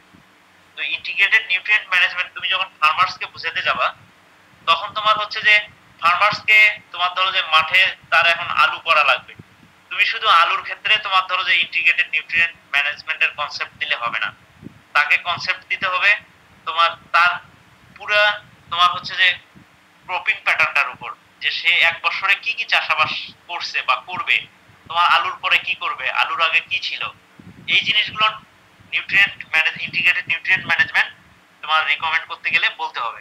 কারণটা কি, যে ইন্টিগ্রেটেড নিউট্রিয়েন্ট ম্যানেজমেন্ট চিন্তা করে না সিঙ্গেল ক্রপের কথা, চিন্তা করে না সিঙ্গেল তোমার জমির কথা। তুমি যদি ফার্মার্সকে বলতে যাও, তার টোটাল ফার্মিং সিস্টেমের কথা বলতে হবে। তার হয়তো 10 হেক্টর জমি আছে বা 5 হেক্টর আছে, তুমি যদি একটা জমির সিঙ্গেল পিস অফ ল্যান্ড 1 হেক্টরের জন্য আলু করবে সেখানে যদি রিকমেন্ড করো, তাহলে হবে না। তো তাহলে এই বিষয়গুলো চিন্তা করতে হবে যে নিউট্রিয়েন্ট ম্যানেজমেন্টে, যে not only single crop, not only single piece of land, আমাদেরকে চিন্তা করতে হবে যে পুরা ক্রপিং প্যাটার্নটা, তারপরে হচ্ছে যে কি পুরা ফার্ম সিস্টেমটা। কারণটা কি, যে তোমার হচ্ছে যে এটা যেভাবে ক্যালকুলেটেড করা হয়, তো তোমার হচ্ছে যে এইটার একটা ইকুয়েশনাল বলা হচ্ছে যে a equal to b minus c। এতে বলা হচ্ছে যে nutrient need from fertilizer source, আর b তে বলা হচ্ছে যে total need of a nutrient for a crop on soil test basis or AEZ basis, আর c তে বলা হচ্ছে amount of nutrient supply from manure application. তো তোমার ফার্মার্সকে বলতে হবে, তোমরা ফার্টিলাইজার রেশনাল মূলত পড়ছো, তো সেখানে জানো যে কিছু কিছু ফার্টিলাইজার আছে, কিছু কিছু অর্গানিক ম্যানুরস আছে যেগুলো হচ্ছে যে রেসিডুয়াল ইফেক্ট থাকে। তুমি যদি প্রিভিয়াস ক্রপে অ্যাপ্লাই করো, সেটা হয়তো যদি 10% সে প্লান্ট আপডেট করে থাকে, বাকি 90% সয়েলেই থাকে। তো সেক্ষেত্রে নতুন করে এডিশন করার কিছু নাই, যেমন ফসফেটিক ফার্টিলাইজারের ক্ষেত্রে বলাই হচ্ছে। তো তোমার সেক্ষেত্রে তোমার ফার্মার্স কতটুকু ফার্টিলাইজার ইউজ করবে ইন্টিগ্রেটেড নিউট্রিয়েন্ট ম্যানেজমেন্টে, সেটা ক্যালকুলেট করার আগে তোমাকে ফার্মার্সকে বোঝাতে হবে যে তার আগে বা পরের ক্রপে কি ধরনের অর্গানিক ওয়াস্ট ইউজ করছে, অর্গানিক ম্যানুর ইউজ করছে, কি পরিমাণ মিনারেল ফার্টিলাইজার বা সিনথেটিক ফার্টিলাইজার ইউজ করছে। তো সেই পরিমাণটা জানার পরে তোমাকে হচ্ছে যে তোমার ইনঅর্গানিক সোর্স বা তোমার টোটালের মধ্যে যে ইনঅর্গানিক সোর্স থেকে কত আসবে সেটা ক্যালকুলেট করে দিতে হবে। এখন তুমি যদি তোমার শোনার পরে তুমি যদি পটেটোর ক্ষেত্রে ফার্টিলাইজার ডোজ দিয়ে দাও যে এত 10 হেক্টর তোমার 10 টন কাউডাং দিতে হবে, তোমার 250 কেজি নাইট্রোজেন দিতে হবে, 150 কেজি ফসফেট দিতে হবে, তো সেটা আসলে ঠিক হইল না। কারণ তুমি হচ্ছে যে প্রিভিয়াস কন্ডিশন সম্বন্ধে জানো, তো তার কাছে সবকিছু জানেই, মানে আমাদেরকে এখানে মাথায় রাখতে হবে যে অর্গানিক সোর্স থেকে কি পরিমাণ নিউট্রিয়েন্ট পসিবলি আমরা পাবো, আমরা কি পরিমাণ নিউট্রিয়েন্ট ইনপুট আকারে আসবে, সেটা ফার্স্টলি মাথায় রাখতে হবে। তো তো তোমার এটার ডেফিনেশন বা এই ধরনের ইকুয়েশন দিবা এখানে, সাথে এখানে কম্পোনেন্টস আছে যে ইন্টিগ্রেটেড নিউট্রিয়েন্ট ম্যানেজমেন্ট বা এলিমেন্টস অফ আইপিএনএস। তো এগুলোর হচ্ছে যে কি কি কম্পোনেন্টস আছে, যে তুমি ন্যাচারাল রিসোর্স বলতে তোমার ফার্মার্স হয়তো জানে না যে তোমার হচ্ছে যে মাঠে কিছু নিউট্রিয়েন্ট অ্যাড হয়, যেমন সয়েল সাপ্লাই। সে যদি সয়েল টেস্ট করে থাকে, সয়েলে তো তোমার ধরো যে নিউট্রিয়েন্ট কন্টেন্ট কোনটার কতটুকু ওই অনুযায়ী রিকমেন্ডেশন চলে আসবে। তো তোমার নাইট্রোজেন কন্টেন্ট ধরো যে সে 0.08 আছে, 0.07 হচ্ছে যে ক্রিটিক্যাল লিমিট, তো সেক্ষেত্রে পরিমাণটা কম লাগবে। তো এই জিনিসগুলো ন্যাচারাল রিসোর্স যেগুলো আছে, যে রেইনফল বা ডাস্ট বা ন্যাচারাল বিএনএফ, তো এগুলোর কন্ডিশনকে মাথায় রাখতে হবে। এবং অর্গানিক নিউট্রিয়েন্ট সোর্স, যে অর্গানিক নিউট্রিয়েন্ট সোর্সের মধ্যে ক্রপ রেসিডিউ তোমার আছে কিনা বা দিতে হবে কিনা বা দিতে চাই কিনা। তারপরে হচ্ছে যে গ্রিন ম্যানুরিং ক্রপস আগের সিজনে ছিল কিনা বা এখন হচ্ছে যে করছে কিনা, nitrogen fixation, organic matter management, mineral sources. তো তোমার মনে হয় এই কম্পোনেন্টস বা এলিমেন্টস গুলো তোমরা জানোই, এগুলো একটু পড়লে তোমরা বুঝতে পারবা। তো এইটা তোমার হচ্ছে যে আইএনএম বা আইপিএনএস, এই সিম্পল তোমার ধরো যে এব্রিভিয়েটেড ফর্মে তোমার শর্ট নোট হিসেবে থাকতে পারে। তো আমি মোটামুটি যেগুলোর কথা বললাম সেগুলো থেকে হচ্ছে যে তোমার 10 থেকে 15 মার্কসের মতো কোশ্চেন থাকতে পারে। তো তোমরা এগুলো মনে রাখো, যে যেগুলো পরীক্ষা থাকবে সেগুলো আমি বলে দিচ্ছি। তো নেক্সট হচ্ছে যে improvement or maintenance of organic matter in soil's. তোমার মাটিতে কিভাবে অর্গানিক ম্যাটার বাড়াবা। তোমার যদি 1-2 মার্কসের কোশ্চেন থাকে শুধু ইনলিস্ট করতে বলবো, আর তোমার ধরো যে যদি এগুলো ডিসক্রিপটিভ চাই তো তোমাদেরকে এগুলোর সম্বন্ধে কিছু লিখতে হবে। আমার মনে হয় তোমরা অ্যাগ্রোনমিতে এটা কিভাবে অর্গানিক ম্যাটার ম্যানেজমেন্ট করা যায় বা রিপ্লেনিশমেন্ট করা যায় সেগুলো পড়ছো, সয়েল সায়েন্সেরও ফার্স্ট ইয়ারে কিছু পড়ছো। তো তোমার এগুলো টার্মিনোলজি মনে হয় সবারই কম বেশি জানা। তো তোমার farmer ম্যানুর, animal ম্যানুর, compost, tricho compost, vermi compost, তো এগুলো সম্বন্ধে তোমার হচ্ছে যে এগুলো ইউজ করতে হবে। তোমার বলা হচ্ছে যে use of crop residues, use of green ম্যানুর, use of organic wastage, তোমার ইউজ অফ বায়ো ফার্টিলাইজার, এগুলো তোমরা জানো পড়ছো। অর্গানিক ফার্মিং, তো অর্গানিক ফার্মিংটা তোমার হচ্ছে যে এখানে কোনো কেমিক্যাল নিউট্রিয়েন্ট ইউজ করা হয় না। অর্গানিক ফার্মিং এ সব হচ্ছে যে অর্গানিক তোমার নিউট্রিয়েন্ট সোর্স হিসেবে দেওয়া হয় পেস্ট তোমার কারেকশন বা পেস্ট ম্যানেজমেন্ট বা ডিজিজ ম্যানেজমেন্ট, এগুলো নাও তোমার ধরো যে অর্গানিক সোর্সের কোনো পেস্টিসাইড ইউজ করা হয়। তোমার প্লান্ট বেসড, তোমার এগুলোর টার্ম তোমরা জানো, crop rotation, intercropping with legumes, agroforestry and alley cropping. তো তোমার আমি বলতেছি যে এই কোশ্চেনটা তোমার ইংলিশ আকারে থাকলে 2 মার্কসের থাকবে, আর যদি ডিসক্রিপটিভ থাকে তো 5 মার্কসের থাকতে পারে। তো তোমাদের আরো সিলেবাসের কিছু আছে মনে হয়। তোমার সিলেবাসে হচ্ছে যে তোমার ল্যান্ড ডিগ্রেডেশন আছে। তোমার ল্যান্ড ডিগ্রেডেশন ওগুলো আসলে ওই অর্গানিক ম্যাটার ডিপ্লিশন হওয়াটাও এক ধরনের ল্যান্ড ডিগ্রেডেশন। তোমার এসিডিফিকেশন, স্যালাইনাইজেশন, এগুলো যে মানে বাড়তিছে, area day by day increase হচ্ছে, তো এগুলো ল্যান্ড ডিগ্রেডেশনের মধ্যে। তোমার ওই যে রাইসের যে হচ্ছে প্লাউপেন ফর্মেশন করে, এটাও ল্যান্ড ডিগ্রেডেশন। তারপরে তো বারিয়াল অফ ফার্টাইল ল্যান্ড, তোমার বাই সয়েল ও ওয়াটার ইরেশন, তো এগুলো তোমার ল্যান্ড ডিগ্রেডেশন করবে। ও টপিকসটা আমি তোমাদেরকে পড়ালাম না, ওটা তোমার ধরো যে মাস্টার যদি কেউ পড়ো তখন করতে পারো। বা তোমার ল্যান্ড ডিগ্রেডেশন সম্বন্ধে বোধহয় 2-1 সেমিস্টারে সয়েল ইরেশন পড়াতে কোনো স্যার পড়াইছে, তো তোমার ওইটা আমি স্কিপ করে গেলাম। আর তোমার হচ্ছে যে সিলেবাসে আরো আছে যে ইন্টিগ্রেটেড তোমার ইউজ অফ বায়ো ফার্টিলাইজার। তো integrated use of bio fertiliser বলে কিছু নাই, যে use or application of bio fertiliser. তো এইটা মনে হয় কোন বায়ো ফার্টিলাইজার, রাইজোবিয়াম কিভাবে অ্যাপ্লাই করতে হবে, তোমার হচ্ছে যে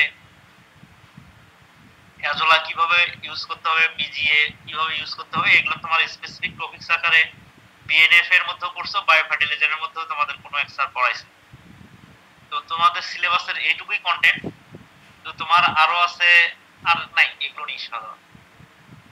তো আমি আসলে সরি, আমি আসলে তোমাদেরকে ক্লাসটা আগে নিতে চাইছিলাম, আমি আসলে নিজে নিতে পারি নাই, সেই জন্য সরি। আর তোমাদের যাদের ওই আনমিউট করা আছে তারা যদি কিছু বলতে চাও তারা বলতে পারো।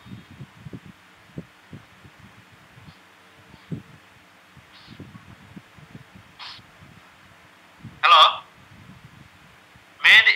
শাওন, জি স্যার, স্যার শোনা যাচ্ছে স্যার। আমি শোনো, আমি মোটামুটি তোমাদের সিলেবাসে শেষ করে মানে দিলাম এইটুকু। তোমার যেটুকু পড়াইছি, কোনটুকু কোশ্চেন হবে সেটুকু তো বললাম। তুমি যদি কিছু পার্সোনালি বলতে চাও সবার পক্ষ থেকে, সেটা বলতে পারো আমাকে। স্যার আমাদের তো সিলেবাস সময় হবে না স্যার, যদি আমরা পরীক্ষা দিই তাহলে তো সময় হবে না। তারা স্যার হ্যান্ড আচ্ছা আচ্ছা, তোমার কথা আমি বুঝতে পারছি। তুমি চাচ্ছ যে হ্যান্ড নোটটা দিলে তাহলে হচ্ছে যে সুবিধা হয় আর কি। ওকে, সমস্যা নেই। আমি তোমার ধরো যে কাল পরশুর মধ্যে তোমার কাছে হ্যান্ড নোট দেবো, অথবা তুমি বলছিলে যে আগামীকাল আসবে, তোমরা আসবা নাকি? জি স্যার, আমি লাগছে স্যার। আচ্ছা, আসলে একবার দেখা করিও। আমার তোমার ধরো যে ওই বাইরে থাকার পরে তো তোমাদের ওই ক্লাস শুরু করলাম, আমার ওই নেটগুলো মানে নোটগুলো হচ্ছে যে ইউজুয়াল ওই ফর্মে নাই, আমাকে একটু দেখতে হবে। যদি আমি আজকে রাত্রে দেখতে পারি তাহলে কালকেই দেবো, না পারলে পরের দিন তোমাদেরকে দেবো ইনশাআল্লাহ। আর কেউ কিছু বলবা? ইনশাআল্লাহ, ঠিক আছে। আর আর কেউ বলবা নাকি সেটা বলো। আমি মাঝে সাঝে হ্যাঁ বলবা নাকি, কেউ কথা বলবা?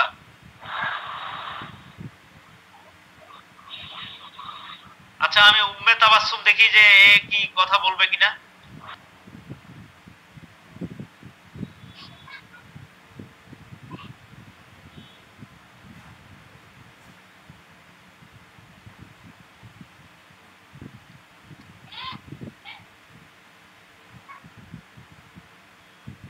তাহলে কি আমি শেষ করব, না বলবা তোমরা কিছু? বলো।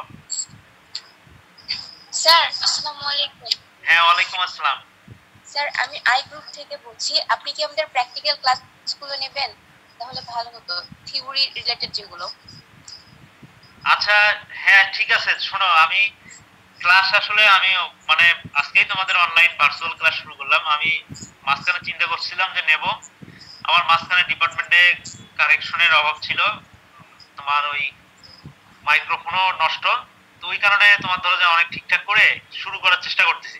তোমরা যদি এগ্রি থাকো তো আমি ক্লাস নিতে পারবো, সমস্যা নেই। তোমাদের ধরো সপ্তাহে 1 ঘন্টা করে ক্লাস নিলে প্র্যাকটিক্যাল গুলো একটু আগে নেওয়া যায় আর কি। জি স্যার, অনেক ভালো হতো স্যার। তাহলে আমাদের গ্রুপ স্যার আপনার সাথে কন্ট্যাক্ট করবে। আচ্ছা, তুমি তোমার তাহলে ওইভাবে হ্যাঁ আমার সাথে কন্ট্যাক্ট করতে বলো, তোমাদের 2 গ্রুপ মিলে আমি তাহলে ওগুলো নিতে পারবো।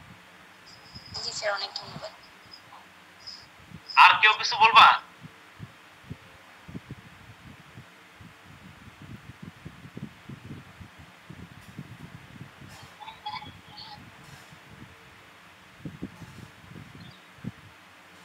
না স্যার, ক্লাস শেষ করে দেন স্যার। হ্যাঁ, ক্লাস শেষ হয়ে গেছে, যেটুকু পড়াচ্ছি ওইটুকু ক্লাস শেষ।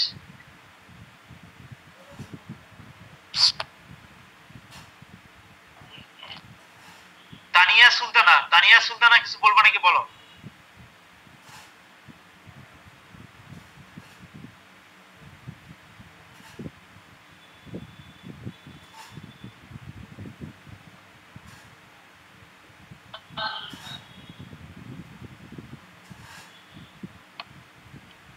রুবেল আলম কথা বলবা?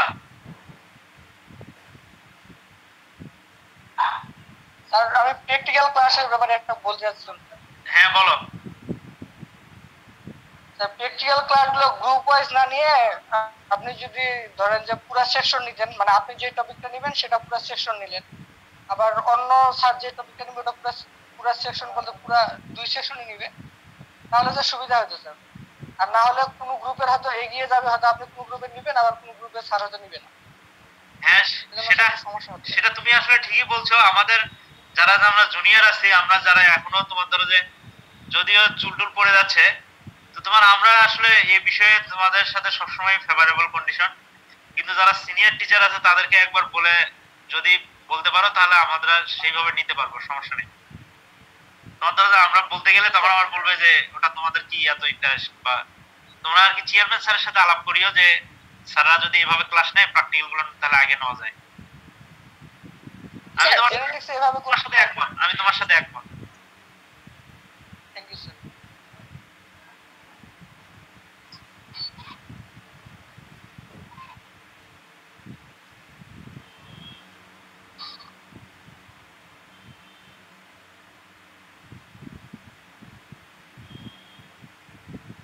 শেষ করি। ওকে শাওন? জি স্যার। জি স্যার। তো ওকে, ধন্যবাদ, তোমরা এত দুপুরবেলা কষ্ট করে ক্লাসে উপস্থিত ছিলা। তো তোমাদের অনেক ধন্যবাদ। আমি আসলে কেমন নিতে পারছি জানি না। তোমরা যদি কোনো প্রবলেম ফিল করো আমাকে পার্সোনালিও জানাতে পারো, অথবা যদি তোমাদের ফিজিক্যাল ক্লাস হয় তখন দেখি আমি আরেকদিন যদি ক্লাসে ঢুকে কিছু বলতে পারি বলবো। কেমন? জি স্যার। তো ওকে, তাহলে আমি শেষ করি। কেমন? আসসালামু ওকে, আলাইকুম sir. Thank you very much, thank you very much. Sir আসসালামু আলাইকুম। ওয়ালাইকুম আসসালাম।